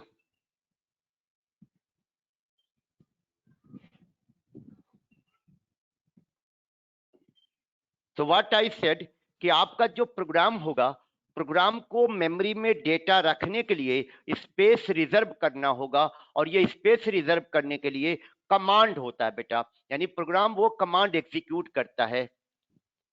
सो program must have variable, sorry, अच्छा, प्रोग्राम जो मेमोरी में स्पेस रिजर्व करेगा बेटा, वहां जो डेटा रखेगा वो डेटा कभी भी क्या हो सकता है, चेंज हो सकता है, जितनी बार चाहे वहां पर डेटा जो रखा गया प्रोग्राम के द्वारा डेटा रखा जाएगा, that can be changed any number of times. इसीलिए वो जो प्रोग्राम जो स्पेस रिजर्व करेगा, एक नाम से स्पेस रिजर्व करता है, program reserves this space by a name, or this named space is known as variable। यानी प्रोग्राम ने जो मेमोरी में बेटा नाम से स्पेस रिजर्व किया है, उसी को हम लोग बोलते हैं वेरिएबल। वेरिएबल क्यों बोलते हैं? क्योंकि वो जो डेटा वहां पर स्टोर होगा उसे जब चाहेंगे चेंज किया जा सकता है, जितनी बार चाहेंगे चेंज किया जा सकता है। Got it?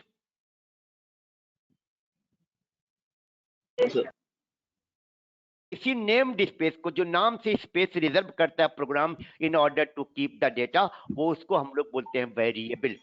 और इसके लिए प्रोग्राम में कमांड होता है, programme must have command to create variables। अगर हम कहेंगे कमांड टू क्रिएट वेरिएबल, तो समझ लीजिए कमांड टू रिजर्व स्पेस।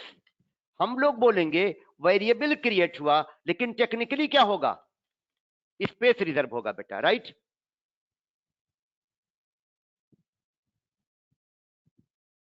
अभी जो मैं कमांड आपके सामने शो करूंगा, उस कमांड को हम लोग बोलेंगे इससे वेरिएबल क्रिएट होगा, लेकिन टेक्निकली क्या होगा, वेरिएबल क्रिएट नहीं होगा, स्पेस रिजर्व होगा इन मेमोरी। ठीक है अमित? जी सर। और उस कमांड का सिंटैक्स नोट कर लीजिए, उस कमांड का सिंटैक्स क्या है, उसी को वेरिएबल डिक्लेरेशन कहते हैं। सिंटैक्स है data type space variable name, ये इसका सिंटैक्स है बेटा। और इस कमांड को बोला जाता है, this command is known as variable declaration command. कौन सा कमांड बेटा? Variable declaration. ये जो कमांड हमने लिखा है data type followed by variable name, यही कमांड हमारा होना चाहिए मेमोरी में स्पेस रिजर्व करने के लिए। हम कहते हैं वेरिएबल क्रिएट हुआ है, लेकिन टेक्निकली क्या होता है, प्रोग्राम के लिए मेमोरी में स्पेस अलोकेट की जाती है, जिसको हम लोग कहते हैं मेमोरी अलोकेशन, राइट? तो मेमोरी एलोकेशन में क्या होगा, स्पेस रिजर्व की जाएगी। हमारा कमांड क्या हो जाएगा, data type followed by variable name. जैसे जावा में जो डेटा टाइप्स है बेटा, शायद आपको इंट कैर फ्लोट पता है, तो इस तरह से इंट नम सेमीकोलन, कभी कभी ऐसा भी मिल जाएगा प्राइवेट इंट नम, ऐसे भी कमांड मिलेगा, कभी कभी ऐसे भी मिल जाएगा स्टैटिक इंट नम। तो अभी आप उसको छोड़ जाइए, इस सबको छोड़िए। अभी ये देखें आप, ये वेरिएबल डिक्लेयर करने का कमांड हो गया, जिसमें इंट क्या है, डेटा टाइप, और नम क्या होगा, इसी नाम से हमारा वेरिएबल क्रिएट होगा। वेरिएबल का नाम होगा, absolutely correct, num is the name of the variable. तो यहां पर बेटा ये जो कमांड हमने लिखा, इसी कमांड को हम लोग बोलते हैं वेरिएबल डिक्लेरेशन। और ये वाला जो कमांड हम लिख देंगे नम इक्वल टू 90, तो इसको हम लोग बोलते हैं, ये हो गया वेरिएबल डिक्लेरेशन, वेरिएबल डिक्लेरेशन। और इस वाले कमांड को कहेंगे वेरिएबल इनिशियलाइजेशन, वैसे वैल्यू असाइन करना बोलते हैं इसको, लेकिन जब किसी वेरिएबल को फर्स्ट टाइम वैल्यू असाइन किया जाता है तो वो पहली वैल्यू होती है जिसको हम इनिशियल वैल्यू बोलते हैं, और उस कमांड को हम लोग बोल देते हैं वेरिएबल इनिशियलाइजेशन। तो दो कमांड कौन कौन सा हुआ? वेरिएबल डिक्लेरेशन और वेरिएबल इनिशियलाइजेशन।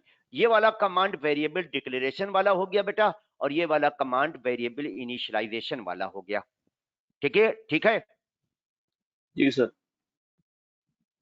अभिषेक, शुभम, यस सर। ओजस्वी, हाँ समृद्धि, सर, हाँ सर। यस हाँ, सर। ये सब चीजें आपको पता होगा, लेकिन मैं एक बार चाहता हूं कि शुरू से करेंगे तो ज्यादा मजा आता है। ये मेरा सही है सर। उसमें आप मेरी लैंग्वेज को समझ जाओगे ना।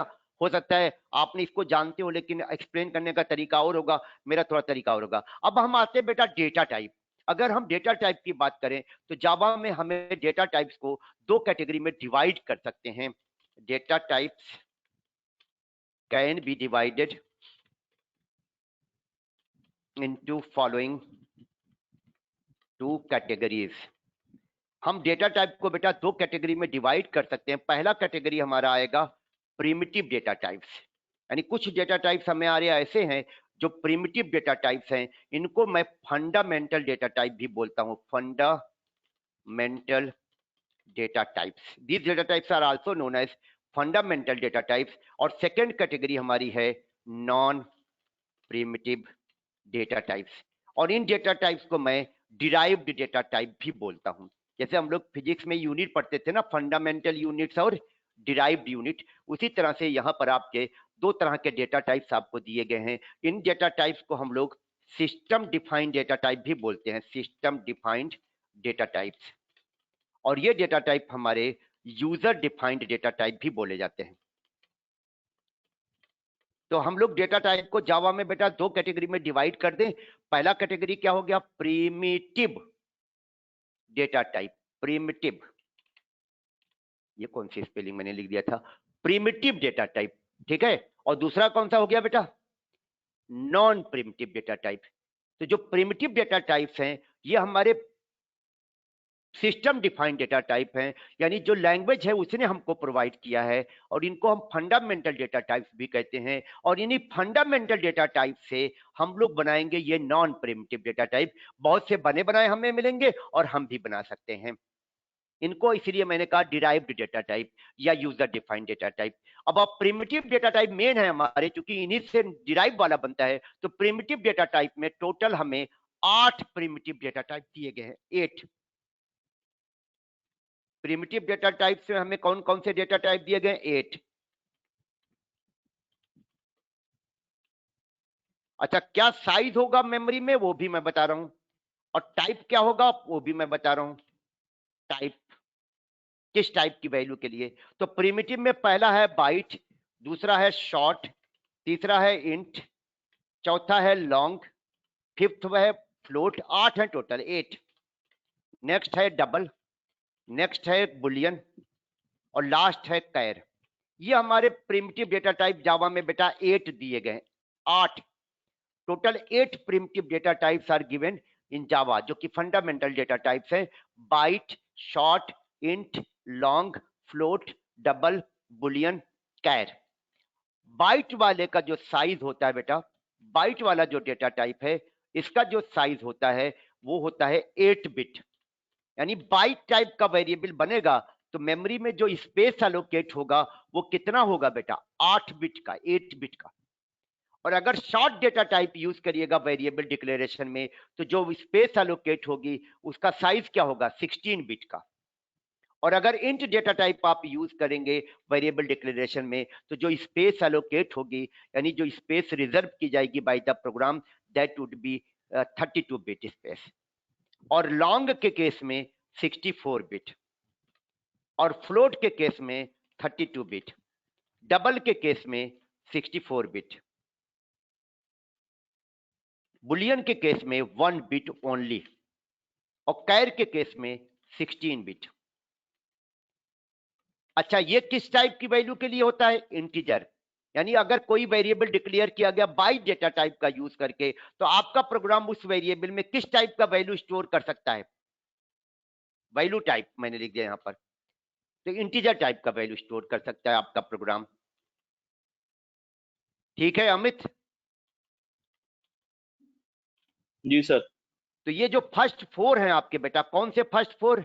बाइट, शॉर्ट, इंट, लॉन्ग, ये चारों हमारे इंटीजर के लिए है, और ये जो फ्लोट है हमारा डेसिमल के लिए है, और ये जो डबल है ये भी डेसिमल वैल्यू के लिए है, और ये जो बुलियन है वो ट्रू और फॉल्स के लिए है। किसके लिए? ट्रू और फॉल्स के लिए। और ये जो है वो कैरेक्टर वैल्यू के लिए, कैरेक्टर वैल्यू के लिए। कैरेक्टर वैल्यू क्या होती है? सिंगल कोट्स में कोई एक अल्फाबेट या डिजिट या सिंबल डाल दीजिए, उसको कहते हैं कैरेक्टर। तो कैरेक्टर वैल्यू के लिए। तो ये प्रिमिटिव डेटा टाइप आपको क्लियर हो गए हैं बेटा? Yes sir. जी सर। जावा में जो आपको 8 प्रिमिटिव डेटा टाइप दिए गए हैं, अगर आप इनका यूज करेंगे वेरिएबल डिक्लेरेशन वाले कमांड के लिए, तो आपको ध्यान रखना होगा कि स्पेस कितना मिलेगा, और स्पेस में खासकर ये जो फर्स्ट 4 हैं इनका रेंज होगा बेटा, रेंज। तो वो रेंज भी मैटर करेगा। तो इसमें हम लोग जनरली कौन वाला यूज करते हैं? इंट वाला। और इन दोनों में कौन सा यूज करते हैं? फ्लोट वाला। फ्लोट और डबल में। बाकी बुलियन होता है ट्रू और फॉल्स के लिए, जो सी लैंग्वेज में नहीं था। सी लैंग्वेज में अगर आप 0 स्टोर करते थे तो वो फॉल्स माना जाता था, 1 स्टोर करते थे तो ट्रू माना जाता था इंटीजर टाइप के वेरिएबल में। लेकिन जावा में इसके लिए आपको बुलियन डेटा टाइप दे दिया गया है, जो कि आपका स्पेशली ट्रू और फॉल्स के लिए ही है। अच्छा, नॉन प्रिमिटिव डेटा टाइप हमारे बेटा आप यूजर डिफाइंड डेटा टाइप कहते हैं, और जावा में जितनी भी क्लासेस बनती हैं या बनी हैं वो सभी, और interfaces non primitive data types हैं।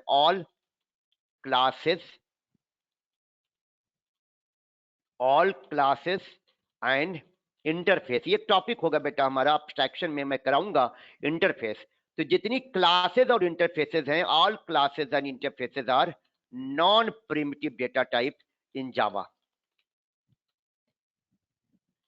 याद रखिएगा, string class is most widely used non-primitive data types। सबसे ज्यादा यूज होने वाली class as a data type कौन सी है बेटा? स्ट्रिंग। आप याद करो, अभी थोड़ी देर पहले मैंने जो कोड लिखा था, उस कोड में मैंने मेन नाम से एक मेथड बनाया था, और उस मेन मेथड में आपने देखा होगा कि मेरा एक आर्गुमेंट था args नाम से, और उसका डेटा टाइप अगर आप ऑब्जर्व करोगे, इसका जो हमने रखा था, तो ये क्या था? इस args का डेटा टाइप क्या था? स्ट्रिंग। जो प्रिमिटिव नहीं था बेटा, क्या था? नॉन प्रिमिटिव था। और ये हमें बना के दिया गया है। और ये इंटरनली क्या करता है? ये स्ट्रिंग डेटा टाइप जो स्ट्रिंग है, स्ट्रिंग आपका जो है, ये इंटरनली हमारा कैर पे बेस्ड है। String uses char type array. Char हमारा कैसा है? प्रिमिटिव है बेटा, प्रिमिटिव। यानी स्ट्रिंग जो बना है वो किससे बना है? कैर से बना है। अंदर वो कैर टाइप की एरे बनाता है। ये मेरा पूरा टॉपिक है स्ट्रिंग हैंडलिंग का, वो मैं आपको कराऊंगा। आप शायद आपको याद होगा, जो मैंने कल सिलेबस आपसे डिस्कस किया था, तो उस सिलेबस में मेरा एक टॉपिक था स्ट्रिंग हैंडलिंग करके। तो वहां पर मैं ये सारी कहानी आपको समझाऊंगा। देखिए, कहीं ना कहीं मैंने स्ट्रिंग हैंडलिंग लिखा था, याद है ये? ठीक है जी सर। तो आइए जरा हम लोग प्रिमिटिव डेटा टाइप का यूज करके वेरिएबल डिक्लेरेशन वाला कमांड। अच्छा, वेरिएबल डिक्लेरेशन का कमांड कहां लिखेंगे आप? कहीं ना कहीं तो नोट करना पड़ेगा। तो variable declaration command, variable declaration command can be written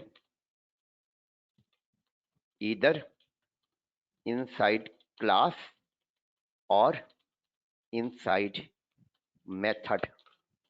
हम वेरिएबल डिक्लेयर करने का कमांड बेटा या तो क्लास में लिखेंगे या मेथड में लिखेंगे। अभी मैं आपको कमांड कहां लिख के दिखाऊंगा? मेथड में। जब मैं ऑब्जेक्ट ओरिएंटेड स्टार्ट करूंगा तब मैं उस कमांड को क्लास के अंदर लिखूंगा।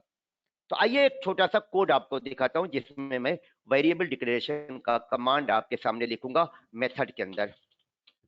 अभी मैं इक्लिप्स नहीं यूज करूंगा, नोटपैड यूज करूंगा। याद रखिएगा, जब थोड़ा सा प्रोग्रामिंग हम और करने लगेंगे तो इक्लिप्स का भी इस्तेमाल करना मैं स्टार्ट कर दूंगा। तो मैं अपनी यहाँ पर क्लास बना रहा हूँ, पब्लिक क्लास, और यहाँ पर क्लास का नाम दे दिया वेरिएबल डेमो।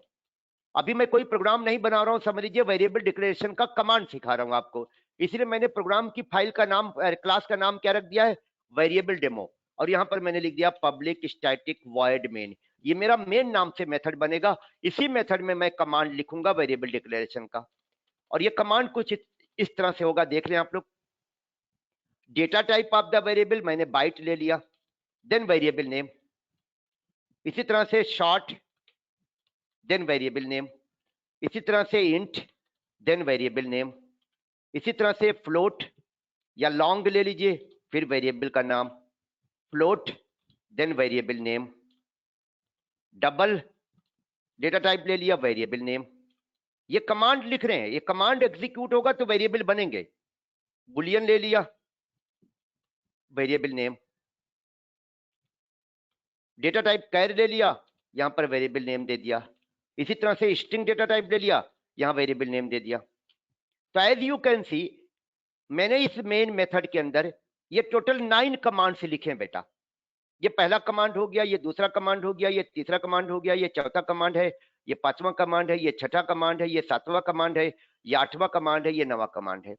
और जब ये कमांड एग्जीक्यूट होंगे बेटा तो टोटल 9 वेरिएबल्स क्रिएट होंगे, एक v1 नाम से, एक v2 नाम से, एक v3 नाम से, एक v4 नाम से, एक v5 नाम से, एक v6 नाम से, एक v7 नाम से, एक v8 नाम से, एक v9 नाम से। अभी केवल वेरिएबल क्रिएट होंगे। अगर आप इसको सेव करके कंपाइल कराओ, अभी कोड लिखा आपने, अब कंपाइल कराओगे और रन कराओगे तो क्या होगा, वेरिएबल बन जाएंगे लेकिन आपको कोई आउटपुट नहीं मिलेगा, याद रखिएगा। तो मैं इसको एक वेरिएबल्स नाम का फोल्डर बना के यहां सेव कर रहा हूं अपनी कोड वाली फाइल को। फाइल का नाम रख दिया वेरिएबल डेमो डॉट जावा, ये मैंने फाइल का नाम दे दिया। तो इस तरह से आप देखिएगा मेरी एक क्लास बन गई वेरिएबल डेमो नाम से, और इसके अंदर मैंने एक मेन नाम से मेथड बना दिया, डिफाइन कर दिया है, और इसके अंदर ये सारे कमांड लिख दिए हैं वेरिएबल डिक्लेयर के। अब अगर आप इसे कंपाइल कराओगे और रन कराओगे, जैसे मैं यहां पर गया फोल्डर में, cmd स्टार्ट कर दिया, यहां से कंपाइल का कोड चला दिया, Java c variable demo dot Java, compile हो जाएगा। रन कराने का कोड करेंगे, आप रन करा दीजिए, तो क्या कोई आउटपुट आएगा, नहीं आएगा। लेकिन जब आप इसे रन कराओगे बेटा तो ये सारे कमांड 1 बाय 1 एग्जीक्यूट हो जाएंगे, और जब एग्जीक्यूट हो जाएंगे तो मेमोरी में ये 9 वेरिएबल्स क्रिएट हो जाएंगे। लेकिन चूंकि इमीडिएटली बेटा हमारा प्रोग्राम क्या हो गया, टर्मिनेट हो गया, प्रोग्राम का एग्जीक्यूशन ओवर हो जाएगा, तो ये जो वेरिएबल क्रिएट हुई होंगे, ये जो मेमोरी एलोकेट हुई होगी, ये मेमोरी डी एलोकेट कर दी जाएगी। As soon as your program will be terminated, all the memory will be destroyed. Destroy होने का मतलब है बेटा डी एलोकेट, यानी जो भी मेमोरी एलोकेट हुई होगी वो डी एलोकेट हो जाएगी। क्लियर है? जी सर। अब अगर मुझे वेरिएबल को इनिशियलाइज करना है बेटा, तो मैं यहां लिख सकता था क्या, v1 is equal to 90, v2 is equal to ऐसे integer value, v3 is equal to integer value, v4 सबको इंटीजर वैल्यू। ये जो v1 से v2 है ये इंटीजर वैल्यू लेंगे, v5 डेसिमल वैल्यू। अच्छा, v5 की डेसिमल वैल्यू जो फ्लोट है, लास्ट में बेटा f या कैपिटल F लगा दीजिएगा। क्यों लगाएंगे ये मैं बताऊंगा। वैल्यू, ये वैल्यू जाएगी नहीं, वैल्यू स्टोर होगी 90.34, लेकिन हमको f लगाना पड़ेगा। और ये जो मैं कमांड लिख रहा हूं बेटा, ये जो वेरिएबल क्रिएट होंगे उनको इनिशियलाइज कर रहा हूं, इनिशियल वैल्यू उसमें स्टोर कर रहा हूं। चूंकि ये वेरिएबल है तो वैल्यू बार बार क्या होगा, चेंज होगा, लेकिन 90 उसका क्या होगा, इनिशियल वैल्यू होगा। इसलिए पहला वाला जो कमांड होगा वैल्यू असाइन करने का, वैसे इसको कहते हैं वैल्यू असाइन करना, हम इसको बोलेंगे वेरिएबल इनिशियलाइज करना, इनिशियलाइजेशन।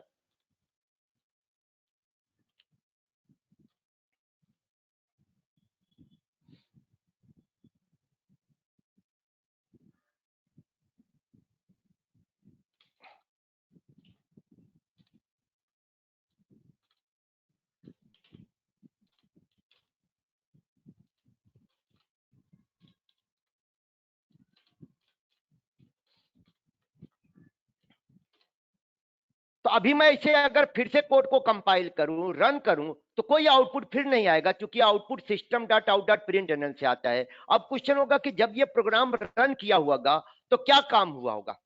आप बता सकते हैं जब ये मेरा प्रोग्राम रन करेगा तो क्या टास्क परफॉर्म होगा। अमित बताएंगे। वैल्यू असाइन होगी बस सर। नहीं, पहले तो 9 वेरिएबल्स क्रिएट किए जाएंगे, फिर उन वेरिएबल्स में वैल्यू असाइन की जाएंगी। दो काम होगा बेटा।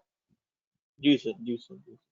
पहले ये वाले कमांड एग्जीक्यूट होंगे, इन वाले कमांड से क्या होंगे, वेरिएबल क्रिएट होंगे, फिर ये वाले कमांड एग्जीक्यूट होंगे, इन वाले कमांड से क्या होगा, वेरिएबल को वैल्यू असाइन किया जाएगा। और पहली बार वैल्यू असाइन हो रहा है जिसको कहते हैं हम लोग इनिशियलाइजेशन।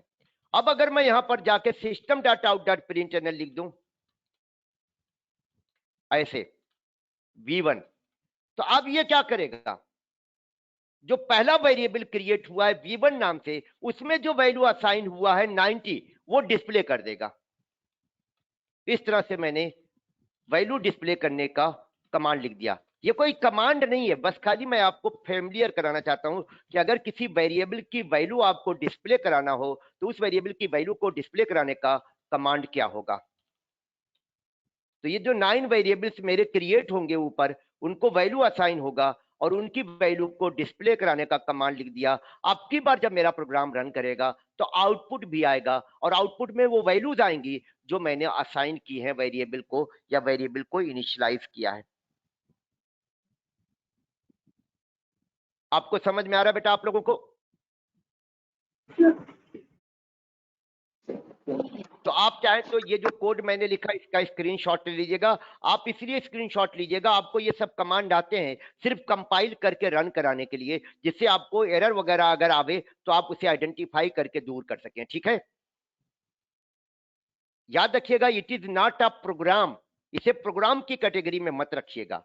हम लोग अभी प्रोग्राम बनाना सीख रहे हैं, तो अभी प्रोग्राम बनाने के लिए केवल वेरिएबल डिक्लेयर करना सीख रहे हैं, वेरिएबल की वैल्यू को असाइन करना, वेरिएबल में वैल्यू असाइन करना सीख रहे हैं और वेरिएबल की वैल्यू को डिस्प्ले करना सीख रहे हैं। तो आप इसका स्क्रीनशॉट ले लीजिए। ठीक है, यस नीचे तक ले लीजिएगा। अभिषेक, यस सर। कोई कंफ्यूजन हो रहा बेटा? नहीं सर, अभी तक नहीं। अभी तक तो नहीं होना चाहिए, दैट्स गुड। आइए, एक कंफ्यूजन थोड़ा सा होगा कि यहां पर एफ क्यों लिखा है मैंने। अगर मैं एफ हटा दूं वैल्यू असाइन के समय तो एरर आ जाएगा। देखिए मैं कंपाइल करा रहा हूं फिर से, एरर आ जाएगा। आ रहा ना इनकम्पैटिबल टाइप करके, वो मैं बताऊंगा क्यों आ रहा है। यानी फ्लोट टाइप के वेरिएबल को अगर आप वैल्यू असाइन कर रहे हो तो वैल्यू असाइन करते समय वैल्यू के लास्ट में क्या लगा दीजिएगा, एफ, अगर डेसिमल वैल्यू असाइन कर रहे हो तो। ठीक है,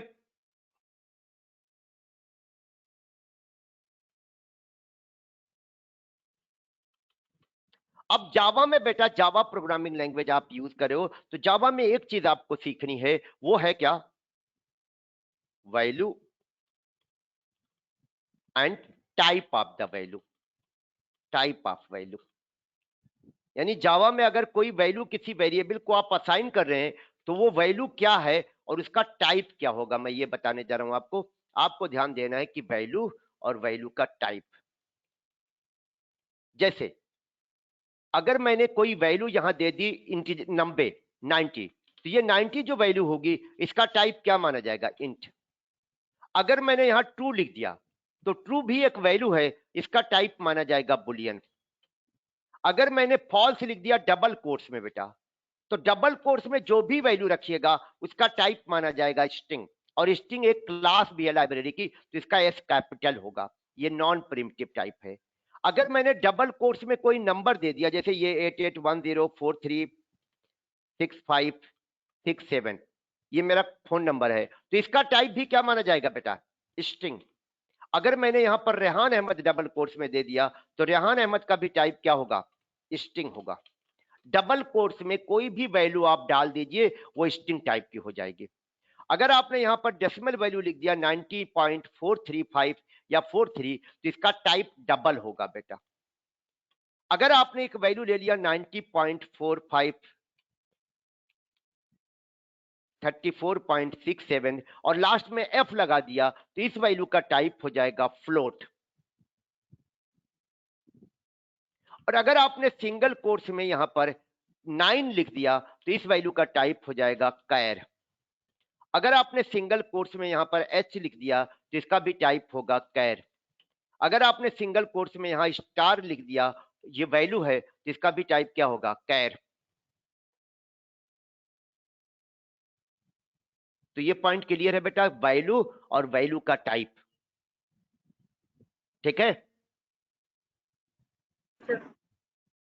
अच्छा, अगर किसी वेरिएबल को आप कोई वैल्यू असाइन करो और वो वैल्यू वेरिएबल के टाइप से मिसमैच करे तो इनकम्पैटिबिलिटी का एरर आ सकता है।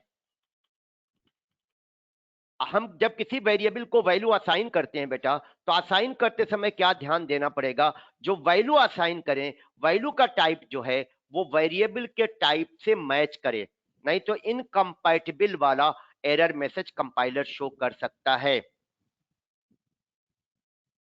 जो अभी थोड़ी देर पहले देखिए आया था, क्या आया था, इनकम्पैटिबल टाइप्स,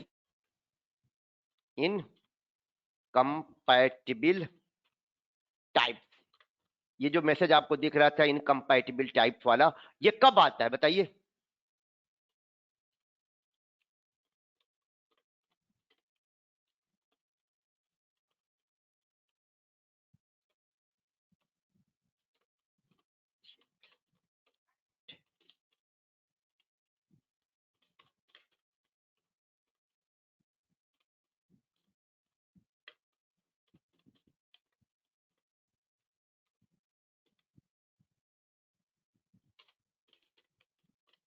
जब दोनों डिफरेंट हों, ये वाली एरर आ जाएगी बेटा। कौन सी एरर, इनकम्पैटिबल टाइप्स।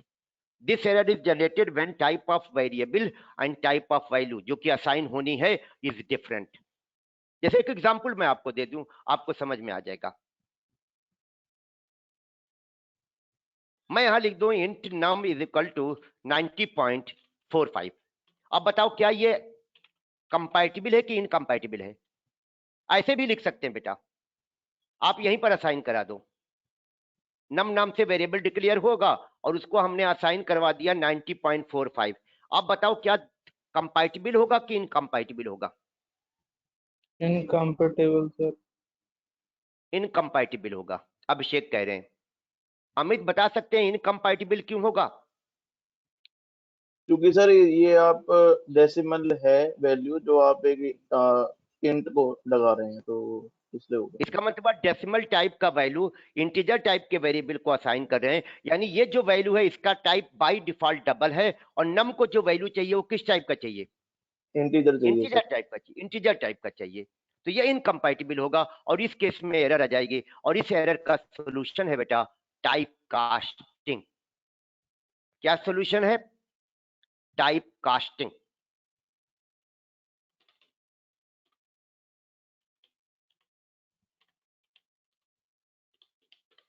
मैं आपको एक एग्जांपल से दिखाता हूं। देखिए मैं एक छोटा सा कोड लिख रहा हूं, कोड की फाइल का नाम दे रहा हूं टाइप कास्टिंग, और यहां पर आपके सामने ये कोड लिख के दिखाऊंगा, आपको समझ में आ जाएगा। सी हियर, मैं यहां पर एक वेरिएबल डिक्लेयर कर रहा हूं, वेरिएबल का नाम दे रहा हूं नम, और मैंने यहां लिख दिया command num is equal to 90.56 और मैं यहां से नम को डिस्प्ले करा रहा हूं सिस्टम डॉट आउट डॉट। तो 3 अलग अलग कमांड लिखे हैं बेटा। आप कमांड आइडेंटिफाई कर सकते हैं। ये कमांड वेरिएबल क्रिएट करने का कमांड है, ये कमांड वेरिएबल को वैल्यू असाइन करने का कमांड है, और ये कमांड वेरिएबल की वैल्यू को डिस्प्ले करने का कमांड है। ठीक, तीनों कमांड आप पहचान चुके हैं। अभिषेक, समृद्धि, ओजस्वी, यस सर। शुभम, ये कमांड बेटा वेरिएबल क्रिएट करने का कमांड है, ये कमांड वेरिएबल को वैल्यू असाइन करने का कमांड है, और ये कमांड वेरिएबल की वैल्यू को डिस्प्ले करने का कमांड है। इस कमांड में यहां पर एरर आनी चाहिए क्योंकि ये इनकम्पैटिबल है, क्योंकि वैल्यू का टाइप बेटा वेरिएबल के टाइप से डिफरेंट है। अब देखिए मैं कंपाइल करा रहा हूं जावा सी, मैंने फाइल का नाम क्या रख दिया, टाइप कास्टिंग। कंपाइल कराऊंगा, एरर आ गया, इनकम्पैटिबल टाइप आ गया कि नहीं आ गया। Yes sir. आ गया अब ये अब कंपैटिबल कैसे बनाएंगे? कंपैटिबल बनाने के लिए हमें क्या करना होगा, इस वैल्यू का टाइप हमें चेंज करना होगा, और टाइप को ओजस्वी आप बेटा अब म्यूट करो अपने आप को, ओजस्वी। यस, यहाँ पर टाइप कास्ट करेंगे, और टाइप कास्ट बेटा ऐसे होता है जो मैंने लिखा है। तो अब मैंने टाइप कास्टिंग प्रोसेस से क्या करने की कोशिश की, ये जो 90.45 था जिसका टाइप था डबल, मैंने कहा वो टाइप चेंज कर दिया जाए किसमें, इंट में। अब 90.456 को सॉरी किसमें बदला जाएगा बेटा, इंट में चेंज किया जाएगा। कौन से प्रोसेस के द्वारा? Amit, type casting. This process is known as type casting. Type casting, yes. अब होगा क्या, ये 90.56 को इंट में बदल दिया जाएगा और ये बन जाएगा 90, और नम में असाइन हो जाएगा 90। इसी को हम लोग बोलते हैं बेटा टाइप कास्टिंग। और देखिएगा कंपाइल हो गया और रन करके नम में असाइन क्या होगा, 90 असाइन होगा। तो टाइप कास्टिंग आपको अक्सर आगे चल के करनी पड़ेगी, नॉर्मल भी और ऑब्जेक्ट ओरिएंटेड प्रोग्रामिंग भी। तो लिख लीजिए टाइप कास्टिंग क्या होती है। Type casting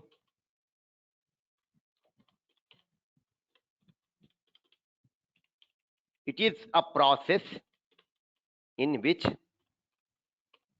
type of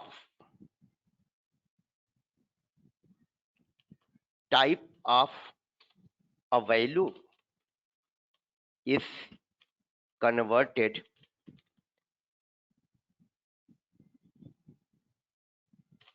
into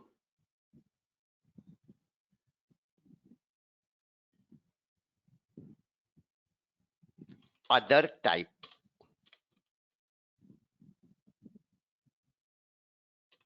It is only possible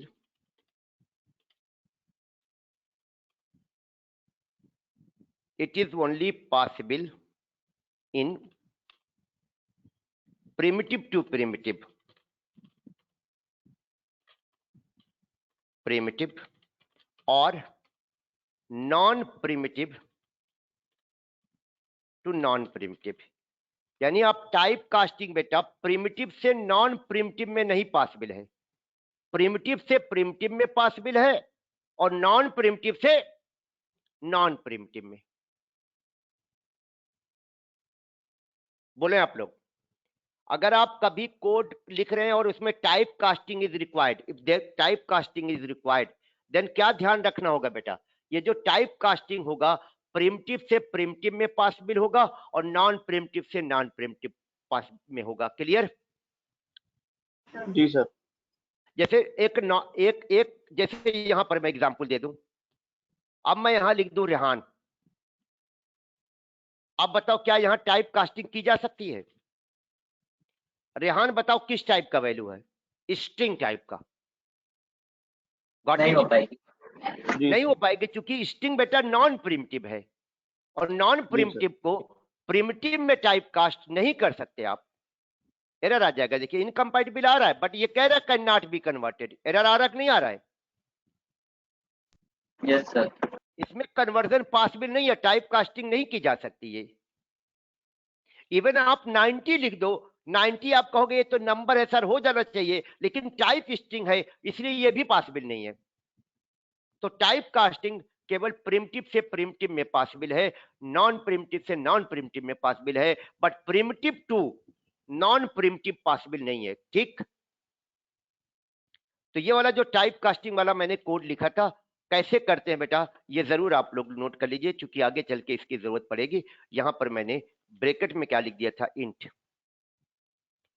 और ये जो टाइप कास्टिंग होता है आपका, ये भी बेटा दो तरह का होता है। एक होता है इम्प्लिसिट टाइप कास्टिंग और एक होता है explicit type casting. Implicit type casting जो होता है वो ऑटोमेटिक होता है, उसमें हमें कोड नहीं लिखना पड़ता टाइप कास्टिंग का, और एक्सप्लिसिट टाइप कास्टिंग में हमें कोड लिखना पड़ता है। जैसे ये टाइप कास्टिंग कौन सी कैटेगरी का है?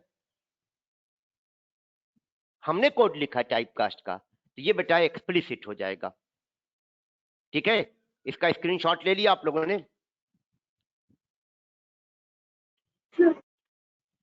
तो ये कौन जी सा सर। टाइप कास्टिंग, कौन सा टाइप कास्टिंग बोलेंगे आप इसे? Explicit type casting, explicit. Explicit. और एक और है बेटा, इम्प्लिसिट भी है। इम्प्लिसिट क्या है वो भी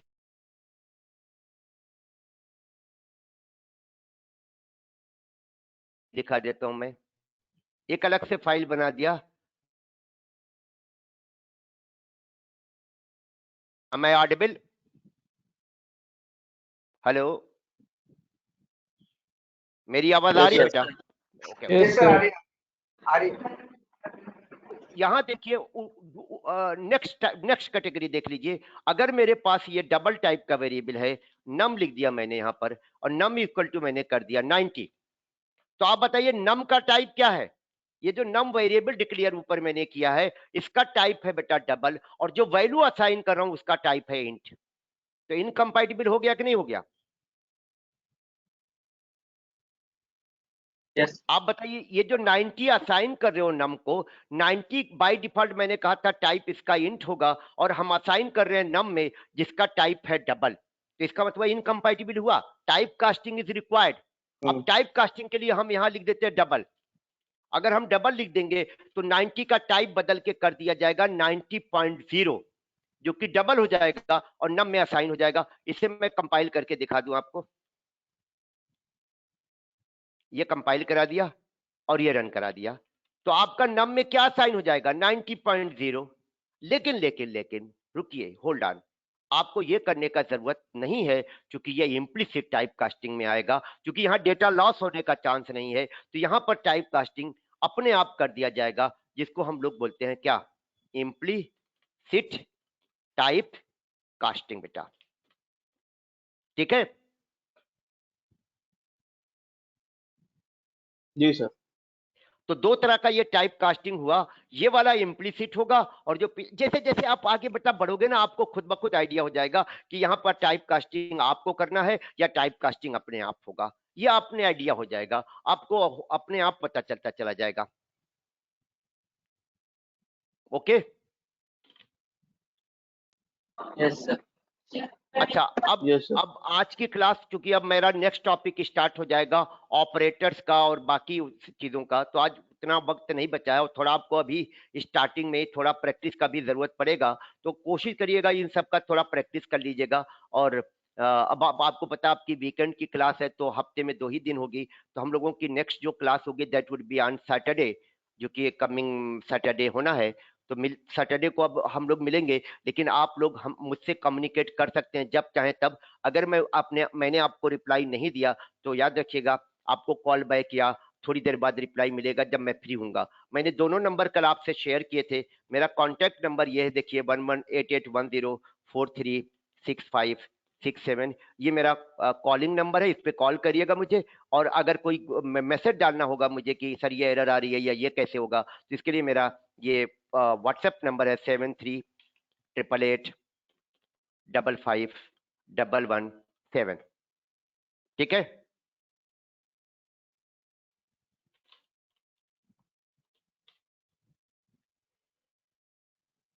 जी सर। अच्छा, अब जो मैंने आपको थोड़ा सा नोट्स लिखवाए थे, वो आप चाहें तो वो आप अपने उससे स्क्रीनशॉट ले लीजिए मोबाइल फोन से। यहां से बेटा, वेरिएबल डिक्लेरेशन और इनिशियलाइजेशन।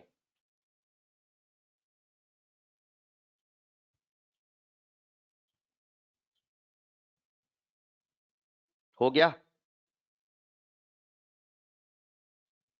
अब यहां से ले लीजिए आप लोग।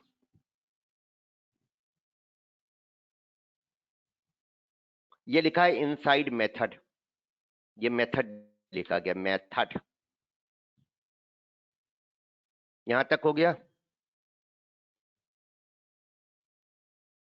फिर ये ले लीजिए। अब यही लास्ट था मेरा, आज के जो टॉपिक्स मैंने आपको कवर कराए।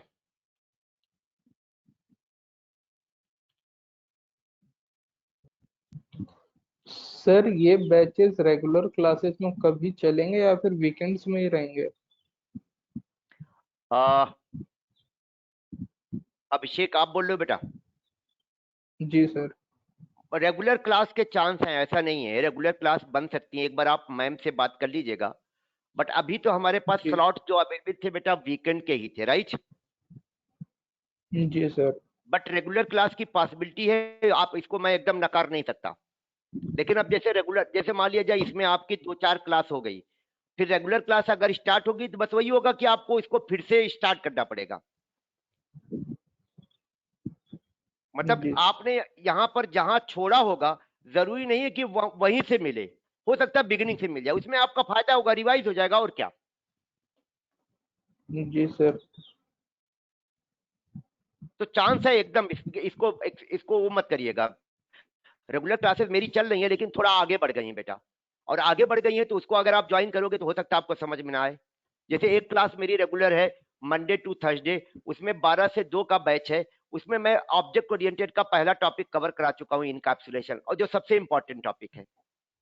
मैं कभी किसी को सजेस्ट नहीं करूंगा कि इनकैप्सुलेशन अगर मेरा हो गया हो और आप आगे उसको ज्वाइन कर लो ना। Okay sir. वो सबसे इंपॉर्टेंट टॉपिक होता है ऑब्जेक्ट ओरिएंटेड का। ठीक है अभिषेक? सर जी। बाकी आप वीकेंड करो, मैं हूं, कोशिश करूंगा वीक डेज का बैच स्टार्ट होगा तो आपको इसमें जिनको जिनको भी जरूरत होगी ज्वाइन करा दूंगा। बहुत से लोग इसमें हैं जो कि वीक डेज की क्लासेस, रेगुलर वाली क्लासेस नहीं कर पा रहे, इसलिए ये वीकेंड का बैच बनता है। ठीक। Okay sir.